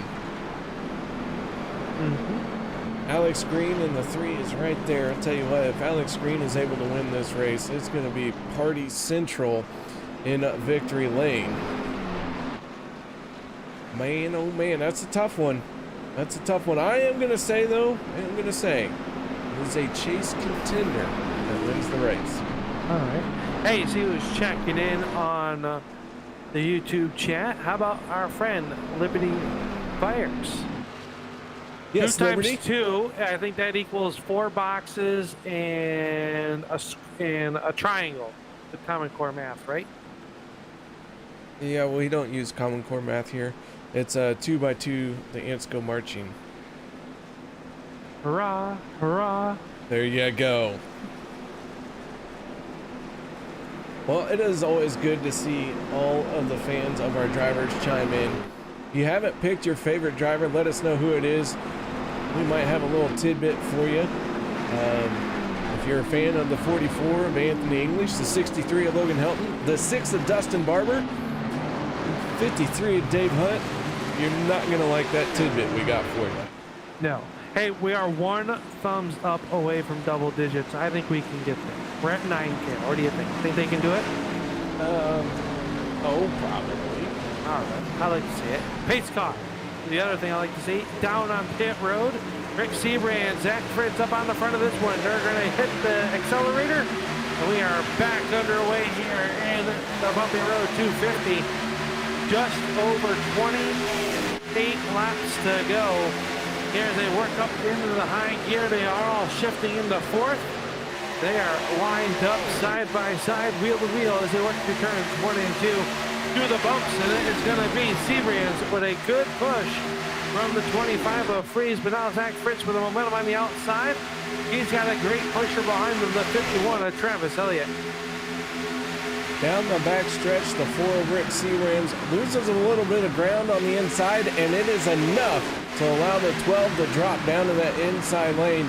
We see it time and time again, the inside lane fast through the corner, the outside lane has all the momentum down the straightaways.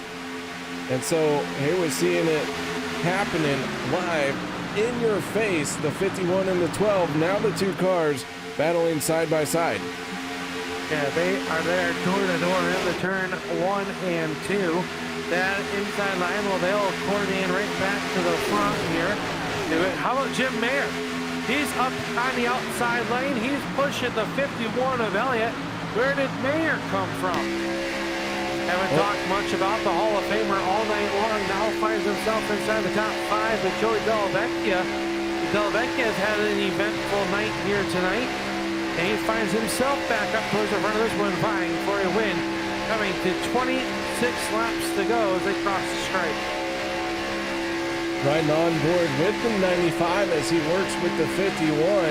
The 12 down just to the inside. And I'll tell you, these guys are really, with 26 laps to go, one more pit stop in the works. It may not be ratcheting it up too much. It might be just trying to get to this pit stop here. And that's why we see this outside lane.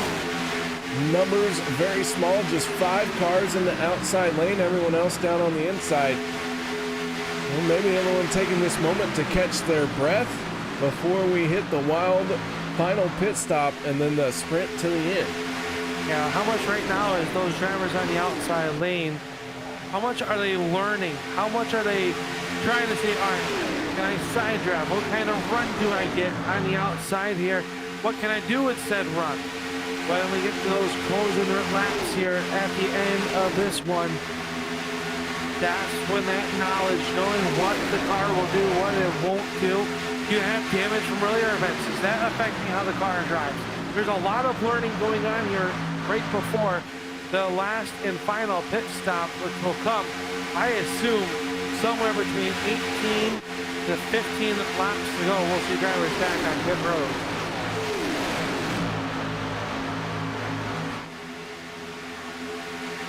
All right, I'll tell you what.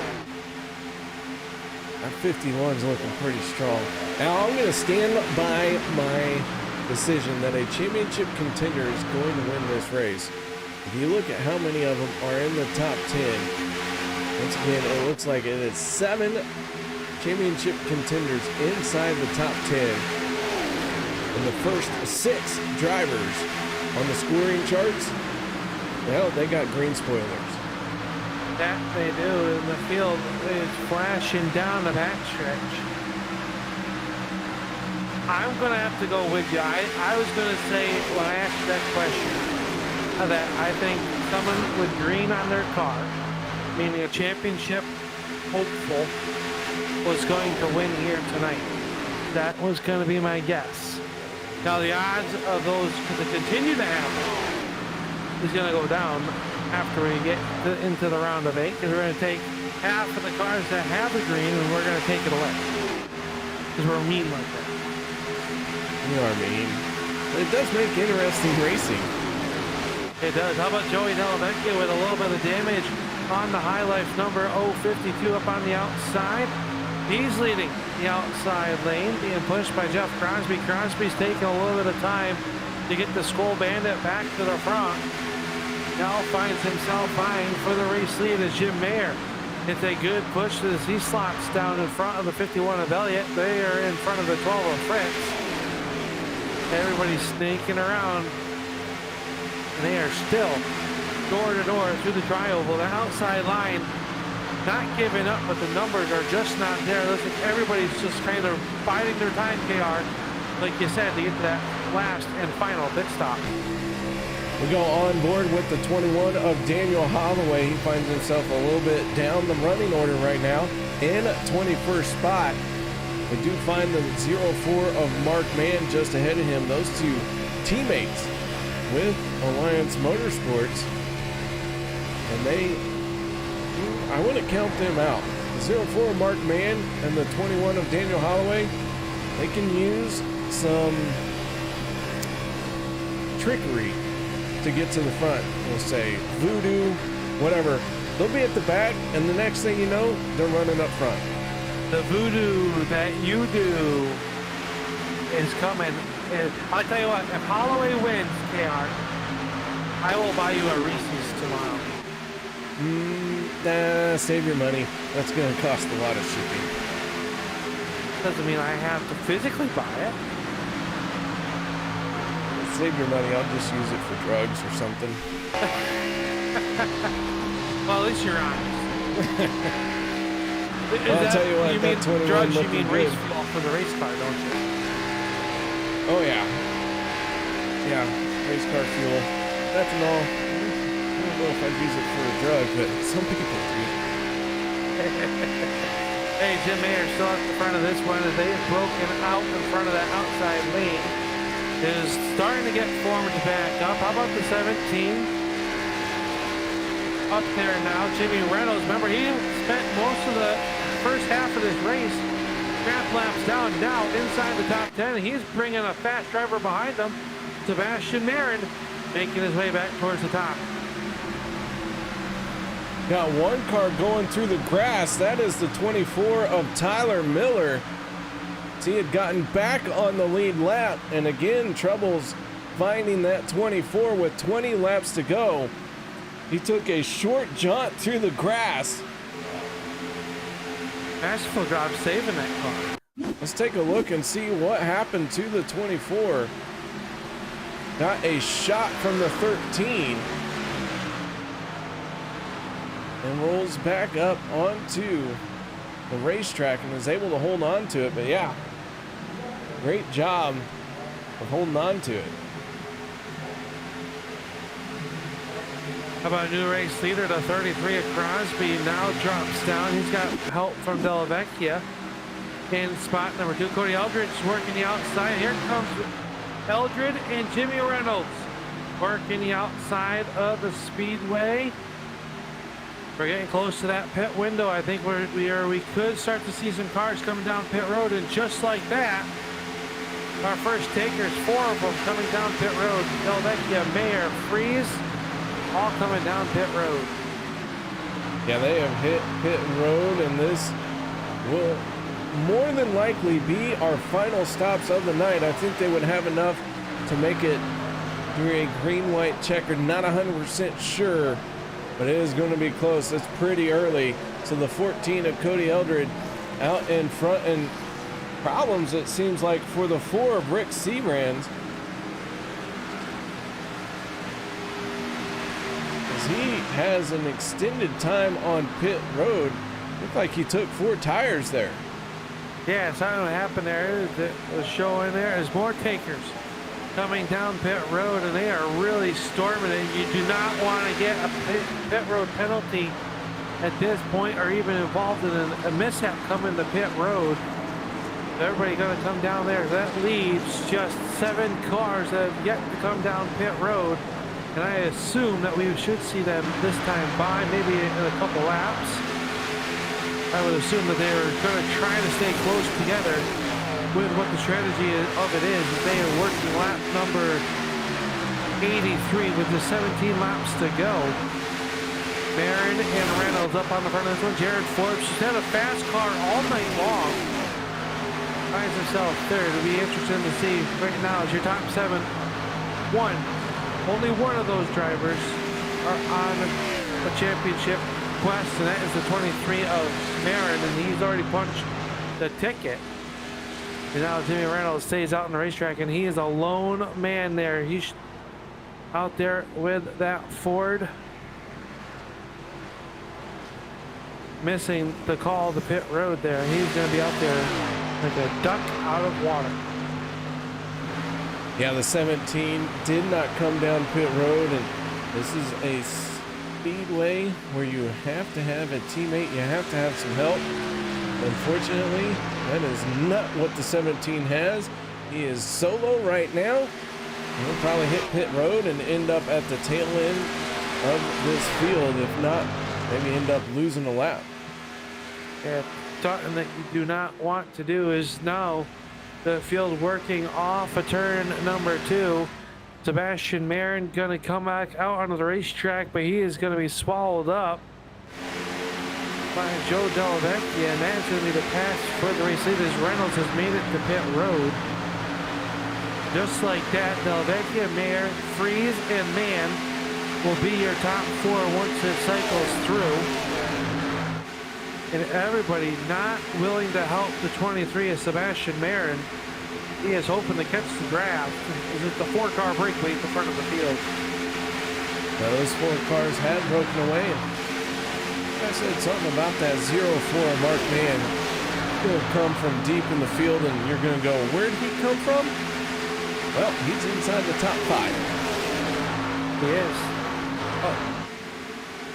How about Josh Milam making a bid to the inside? So the cream of the crop starting to raise there. If you look inside the top 10, there's only one car right now that is not highlighted green. Remember, those are your chase drivers highlighted in green. They're going to go 3 wide off of turn number 4. Milam looked like Milam got into the wall, and that caused a chain reaction, which ended up being a door slam to the 23 of Marin. But Sebastian Marin able to hold on to it and bring it back up onto the track. Now that right side got clobbered a ton for the 23. And more contact down in the turn number 1. Milam got into the right rear quarter panel of the 33 of Crosby, and it really got the short end of the stick was the 7 of Milam, who has dropped back to 10th after extensive hit in the outside retaining wall. Meanwhile, up at the front of this one, DellaVecchia trying to fend off the advances of the Hall of Famer Jim Maier as he works down to the inside, and they are 2 by 2, 4 rows deep, make it 3 rows now as Fritsch will go to the outside. 3 cars down low. It seems like that middle to high lane is right where you want to be. Side by side through 3 and 4, your race leaders find themselves in this predicament. Sorry, that was 1 and 2. How many times have you made that mistake, Al? Oh, more than if I had to put $1, I'd be broke. Yeah, me too. I do it way too many times, but here we go. The 95 out in front, this time through 3 and 4. The 052 and Joey D on his outside. 2 cars peeling off for pit road who are just ahead of them. That is Les Levy and Dave Hunt in the 53. So they have peeled off to get out of the way of the race leaders. He will end up 1 lap down plus some. So the 95 very close to the 052 contact, and around goes Joey D. Jeff Crosby involved. They shoot down to the inside, and the yellow flag is going to come out. Yellow, yellow, yellow. The yellow flag comes out for Joey D and Jeff Crosby. And the back bumper is gone. DellaVecchia is gone. Let's see if we can find a good angle for this one. On the nose of the 052. You see, just close racing is what's going to be the trigger for this one. And a hard impact into the inside wall for Joey D. Yeah, looks like a little bit of side draft in there. Kevin Fritsch also hard contact. The 33. How about the 12 of Fritz also involved? Heavy contact there as they went sliding down the backstretch. Such a helpless feeling as you come off that corner at what, 170, 50, 170 miles an hour. That is a hard hit for the 052 at DellaVecchia. So the 88 of Gabe Butler makes his way past the pace car. So too did the 26 of Hunter Reynolds. Hunter Reynolds, that damaged machine, fighting for every inch he can get on this track. You better believe he's going to take every opportunity to keep that thing on the lead lap or to get a lap back, because you just never know what is going to happen throughout the course of this race, especially as it gets down to the end. Absolutely. Zach Fritsch will be the leading the cars down pit road. Had to think a lot of damage to that number 12. Looks like he will jump into the backup car, KR. Say that 10 times fast. Oof. I don't know if I can. So now we know that everybody should be good on fuel, even for extra distance. if we were so to need it.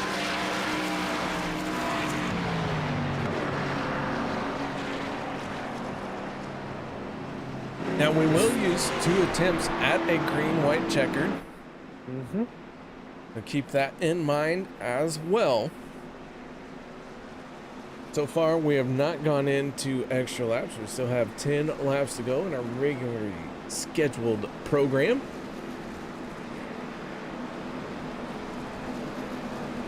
Oh boy. This is going to be a nail biter. That wreck right there really just shake up the field as Hunter Reynolds is going to get the free pass. He'll be back on the lead lap. So that will leave 25 cars back on the lead lap. Thus Levy down 1. DellaVecchia down 2. Gabe Butler still on pit road. And I think Butler's night is probably most likely over at this point. Same with Dave Hunt. As I say that, the laps start moving. Proving me wrong. They like to do that, KR. Everybody has to prove us broadcasters wrong. It's like it's their job or something. Well, yeah, but in their defense, we do have the broadcaster curse. Seems like every once in a while, when we talk about someone, it turns around and bites them.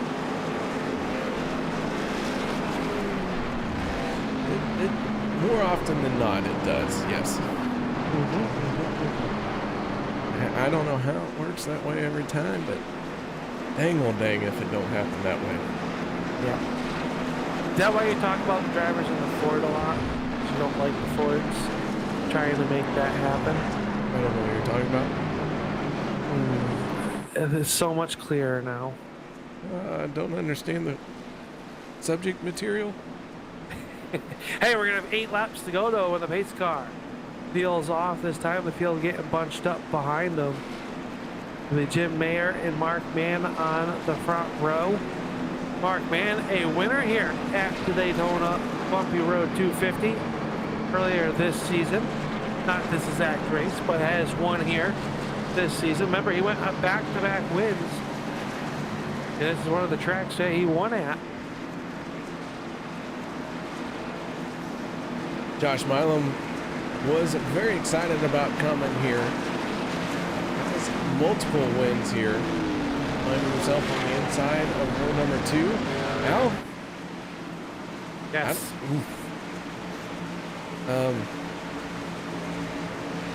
There's a lot of green at the front. There is a lot of green. There's 6 of them. And then there's 4 behind them without the green. Trying to play splitter. Green flag is back up, and we are back underway in a great jump by the 95 of Maier. He's got that deBorja, the extra life number 40, giving a great push down in here in the turn number 1. Josh Milam to the backside of Mann. Don't look now, but here comes the 24. But Miller, they're going to go 3 wide off of turn number 2. Somehow they made it stick as they would settle it back 2 by 2. Here comes the number 7 of Josh Milam. He's getting a good push by the Checkered Flag Motorsports number 73 of Forbes. You see them really starting to pinch each other. The business is picking up. They come off of turn number 4. Whoa, hang on to it. Milam all but great. Somehow holds on to it. 7 to go at the line. Laps are winding down, and Al was saying a lot. The business is picking up out here tonight. They are getting after it. The 04 Mark Mann out in front. Off of the turn number 2 onto the backstretch. Teammates battling at the front of this field. Both teammates looking for a win. We'll remind you one more time as we look at how the points stacked up before this race started. This does not include stage points right now. And so you can see Mark Mann would love to have a win. So too would Mr. Maier in the 95. That would give them a whole lot of breathing room going into next week's race. I'm sorry, we're off next week. going into June 5th race. Yeah, off next week for the Memorial Day holiday, and we thank those that are making the ultimate sacrifice to give us our freedoms to do this here each and every Monday night. But how about this battle up at the front of this one? These cars are moving around. They are waving in the wind like a paper bag. Oh, hang on to it. Ford with the racetrack almost gets into the 24 of Miller. And we've got Kevin Fritsch working the extreme high side. Now Workman, Elliott's going to switch to the outside. 3 wide chaos to the tri-oval.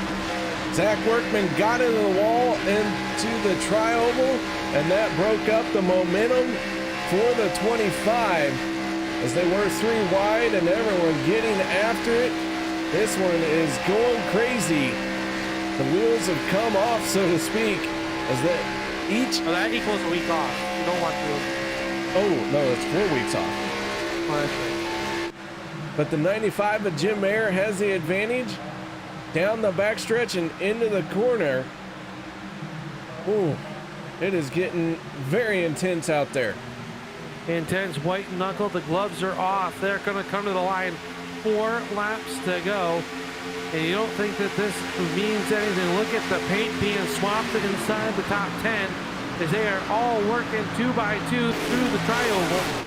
And that second pack starting to catch them. Here comes Zach Fritsch in that number 12. He sits 12th right now, but he's got a very fast 25 Kevin Fritsch helping him catch this top pack. Rick Siebrands, where did he come from? He's been cool as a cucumber with that number 4 Yeti. Cool as in trouble up at the front. 1 car around. Elliott spins down the backstretch.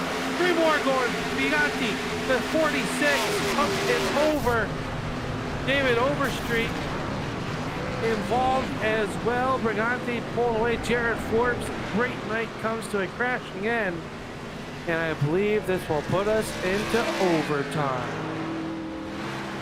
Let's back this up and see what happened.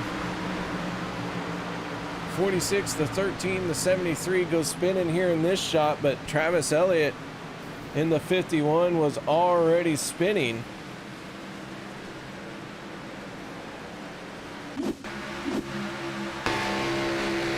Take a look on the board now with the 2 of JD Crow.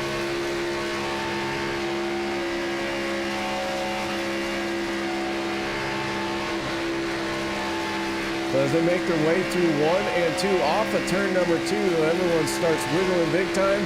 Checkups, and then the contact to send them down to the inside. And JD Crow picks up some freebies because of that. Yeah, it looked like maybe Elliott thought about going 3 wide. DeBorja closed the door on him. That set him down into man. And that just caused a big stack up there. Surprise, only 4 cars really going for a ride down the backstretch. But a tough break by the 51 of Elliott, who went from inside the top 5 back to 21st with a torn up race car. So yellow flag comes out. We are going to take a moment here, and I believe, like you said, Al, we're going to go into our first attempt at a green-white checkered. I know the yellow flags have helped, but some of these guys were last on pit road, lap 82. That's going to be stretching the fuel here, especially if we have to have another attempt. Les Levy going to get the free pass, so that'll put 26 cars officially on the lead lap.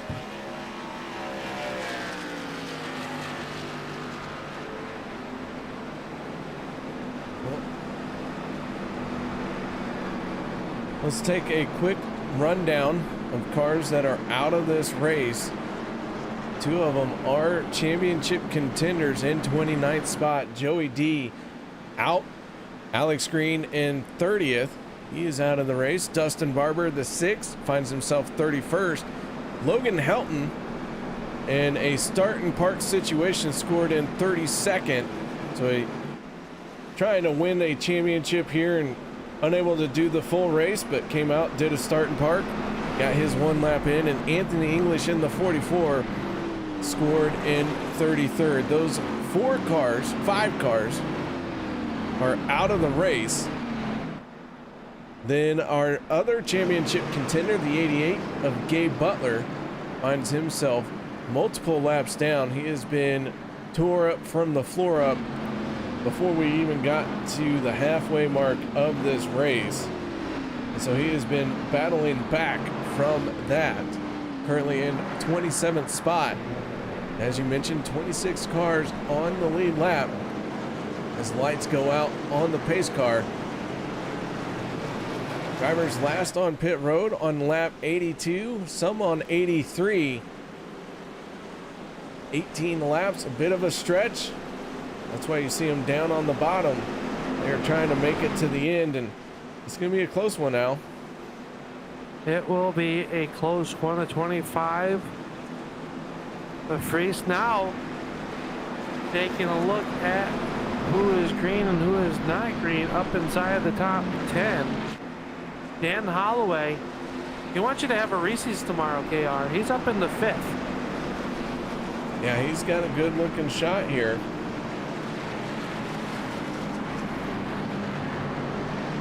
A lot of tough competitors up there, and I know this is going to get wild. We saw him already trying to go 3 wide. We know Milam isn't afraid to go 3 wide. He's looking to do only what less than a handful of drivers have done in the OP Racing Premier Series. That is to sweep all 3 stages since stage racing was implemented. Can he get it done from row number 2?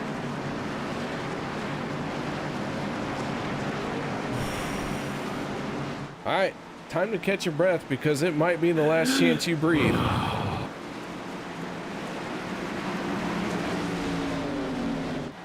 Pace car gonna peel off. Mark Mann, Jim Maier on the throttle as the green flag comes back out. And away we go once again to try and settle this one out. If they can make it around without the yellow flag coming out. Ooh, is already the 13 of Andy Brigante shot down to the inside. Got a little bit of a rough bump he did not like. Was unable to keep it straight, but no yellow flag. They make their way side by side down the backstretch, Al. And they are 3 wide down the backstretch behind your race leaders who are 2x2. Sebastian Marin and Jeff Crosby working the extreme outside. All eyes are up front though. Jim Maier showing the way with a 7 of Milam down low. Trying to make a mid to the inside. That is the 0-4 of Mark Mann. Will spread it out. 3 wide. Here comes Kevin Fritsch to the outside of Holloway. At the line, they'll get the white flag. 2.5 miles left to go in the bumpy road. 250. Jim Maier in the 95 has the advantage. He has the 7 of Josh Milam right there. Milam picked up stage 1 and 2, slides down to the inside. Maier throwing the block. Jim Maier making that car very wide as they make their way down the backstretch. Here comes a big shot from the 25 to Kevin Fritsch. He nails the back bumper of the 21 of Daniel Holloway, and Holloway now has the race lead. Holloway going to take it in the turn number 3 with a good push by the number 25 of Fritsch. Now he'll jump down there, try to fade the Pied Piper. Maier down low off of turn number 4. It's going to be a drag race to the race win. Holloway out front. Here comes Fritsch at the line. It's going to be a photo finish. It'll be the 21 of Holloway picking up the win. Kevin Fritsch will come home second. Third to Josh Milam. And that is how they're going to finish in a 3-wide fashion. We wouldn't expect anything less here tonight at the Daytona International Race Speedway. Absolutely would not expect anything less. And man, what an outstanding job. Teammate giving a congratulatory bump to that 21. Daniel Holloway picks up the win, and I always said it over and over again. They do whatever they can to prove us wrong. We both thought a championship contender was going to win this one. And it is Daniel Holloway who comes up on top. Yeah, top 2 cars uncontested or the top 2 cars there are not chase drivers. No, as the 21 is going to burn it down in celebration. He picks up his first win this season. It's been a long time coming for the 21 as well. So Al, you're a big fan of the races.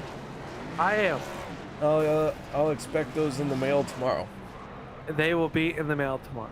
But I'll tell you what, how about you kick off this post-race show by talking to our race winner?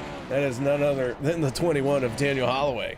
Yeah, Daniel Holloway. I had to throw the gobstoppers out. I had to bring out the Reese's here tonight. And this car was a hot rod. How'd you get that one done on the last lap? Perfect timing, I've got to say. Just the right timing and everything. And I know Josh had a little bit of damage, so I knew that kind of affected him a little bit. And Jim went low. That opened up that high side, and I just stuck it. And then Kevin Freeze, they had a run on the third line. I stuck with him up there and just kind of moved back to the middle where the best run, I think, would have been right there, and it just stuck perfectly. So I was just right timing, right place, right time. Well, man, the car looks great. What a great drive you had. We know it was not an easy race, though, and to pick up this win in your first win of the season. Formerly, used to seeing you in the championship playoff. And, well, I'm going to tell you right now, before you go back and watch the broadcast later on, KR and myself both said, well, someone that was highlighted green was going to win here tonight. And once again, you drivers are proving us wrong. Yeah, thanks. I got the monkey off. I wish this was the playoffs because I think I missed the points by, I don't know, single digits. And that first race of the season got me that I missed. And I was just out here to, take a win. It's help the teammates, Team Alliance, Jim. And I didn't want to win. I wanted Jim to win because he's in that chase for a teammate, but he still finished pretty good, and also Mark Mann and Rick. So I think this team, I think all of us got top 10 at least, so it's a good points night for those guys in the chase. And just got to get the monkey off the back in here. Man, I tell you what, it's hard to win a race in here. So kudos to everybody in here. 33, 34, good, hard drivers in here, pull one a race. It's precious, I should say. So, we got a few more, so keep this momentum going. I was going to say, you got a few more races left to go this season. And like I said, a very tough competition in what is the Premier Series in Speedway racing. And you guys prove week in, week out that why it's the Premier Series. Be able to race on this track 3 wide, a very hard feat to do. Congratulations on the win. I know you just thanked a bunch of guys, but who else you got to thank for this win here tonight at Daytona? I got to thank OP for this league and everything. And you guys up in the booth, turn 3. It's about time I say hello to you guys. It's been too long. I'm going to go back and watch this race and watch that final few laps because that was intense. And everybody out there watching too, wife and like I said, all the teammates and everything on here. So, well, congratulations on the win. Go enjoy a Reese's. I got one in the mail for KR tomorrow. Congratulations on the win, and hopefully we'll be talking to you in 1 week's time once again here. Congratulations on tonight's win. Thanks, guys. Have a good night. Thanks for watching, everyone. That's Daniel Holloway, tonight's winner of the Bumpy Road 250, KR, and I believe you've caught up with a driver who will come home in second. I have caught up with our second place driver, and that is the 25 of Kevin Freeze. Kevin, how you doing, man? You bring it home in second place tonight. Doing pretty good. That was a fun race out there tonight. Well, that 25 looked like it was going to play spoiler to our championship contenders, and you end up doing it with some help from the 21 of Holloway. You bring it home in second place. So man, tell us a little bit about your race. Just tried to stay up front as much as I could and stay off that bottom. Track position is so important here. And I had with that last restart, I was behind Daniel and I messaged him. I'm like, you better jump 3 wide. This way, can steal one from those playoff guys. Well, you almost did, and you did help push them a little bit further down the order, so to speak, as third place is the highest finishing championship contender. But Kevin, man, I'll tell you, that 25 had all kinds of speed tonight, had an outstanding race, and battled at the front quite a bit of it. Oh yeah, tried to stay up front. Had that one incident going into turn 3 where I tried to save that thing the best I could. Unfortunately, I think Hunter got caught up in that. I hated that he got caught up in that nastiness because don't want to ruin anybody's playoff chances. But it was fun running up front all night. All right, man. Shout outs, thank yous you'd like to give for this outstanding run? Yeah, thank you to you guys for putting on the broadcast, the admins here, doing a great job. And to my teammates, and it really sucks for Joe. We were going to have a great finish there, and then that last wreck happened with him. It was a bummer he got caught up with it because we absolutely nailed our pit stop there. All right, that is Kevin, driver of the 25, bringing it home in second place once again. Congratulations, man. Thank you. You guys have a good night. All right, so there you have it, our second place finisher. But now, Al, I believe you have caught up with the driver of the 7 who won stage 1 and stage 2 and finds himself with a third place finish. Yeah, we are down here on pit road, well, in the grass with Josh Milam looking over the right side of this race car. And Josh picked up the stage 1 and 2 wins and going to be the best chase driver here tonight at the end of the checkered flag. But man, what a wild race you had. We documented the first 2 stages, but that third stage, that was some wild racing that you guys were doing out there. Man, that was fun, wasn't it? It was a good race. Probably one of the best, I think, all season from my perspective anyway. It definitely was. I mean, 3 wide, guys side drafting, the bump drafting. You guys are you can tell that it's getting close to championship time. Everybody's really ratcheting it up, and I didn't think it could go to another level. And just like every week, you and the rest of the drivers prove us wrong. That's why we're in the booth and you guys are on the track. Oh yeah, I definitely think it went to another level tonight, and you know how it is championship racing, so everyone's going to step it up a bit. And for the most part, everyone held their own, and like I said, it was a great, fun race. I had a blast tonight. Obviously, I'm a little biased because I finished well all 3 stages, and that's best race all year, I think. Like I said, yeah, just great race. Had a blast, and that the 3 wide is what you don't see much here at this track because it's so bumpy and dangerous, and it's so loose. Sometimes it's tight. Yeah, it's just you don't really do it. But whenever it comes down to what we're racing for tonight, then you'll see a lot more dangerous things than you'll see in other races. We saw a little bit of contact in this third and final stage between yourself and Crosby, and that puts you up into the outside wall. Do you think that the damage that we see on the right front of this car really hampered any chance of a win? I mean, you were up there, you were pushing really hard, just couldn't quite make a move there on that last lap, kind of got boxed in. Oh yeah, well, after that pit stop, I saw the guys behind me. I know they're hungry to get up front, and most of the time they'll go to the wall. So we had the run coming out of that turn, and I went out, and it looked like I was by myself. So I know in the trioval it looked like I touched the wall. I didn't actually touch the wall there, but as we went into turns 1 and 2, I'm not for sure if I was pinching Crosby too tight or he come up. Not sure. I have to go back and look at it, but I did. We had some contact, put me up in the wall, give me that right front damage, and I knew it was going to be a struggle. I thought I would just kind of be a fill-in car and not be much competition. But I did. Luckily, we made it through that last wreck there, and I dove down and gained a lot of spots. I had a great starting position, and I knew it was going to affect me. I knew my move was going to come at the last final lap, and it did. And James did a great job making his car wide.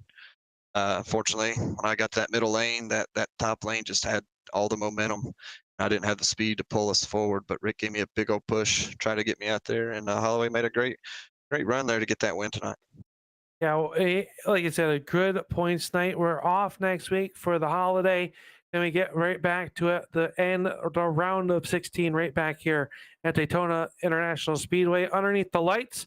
This time they're going to do a little bit of work. It'll be smooth out there. What's your predictions going into that final round of the 16? It's probably going to be the most aggressive race you'll see this season, I would imagine, once these points are released and we see where we're all sitting. I'm confident I'll be setting pretty nicely. So I may be able to relax a little bit during my stages and just come out and try to finish great. But we'll see here shortly. But definitely bank on it to be extremely aggressive and 3 wide the entire length, definitely for them stage points. Well, a good run here tonight. We know you got a bunch of people that are work behind the scenes on this number 7. And who makes it all possible for you to be here on the podium? Thanks to you guys. You guys are awesome every week. All the fans that's out watching tonight, all the drivers that showed up tonight and helped put this show on. It was an awesome show. Thanks to the FSR guys. Thank my dad. He's out here watching with me each Monday now. Thanks to Eric and Christina, our 2 biggest fans out there watching every Monday now. And thanks to Nick Roof. I believe that covers everybody, man. Well, congratulations on what is a great night, picking up both stage wins. Going to come home with a 3rd place finish.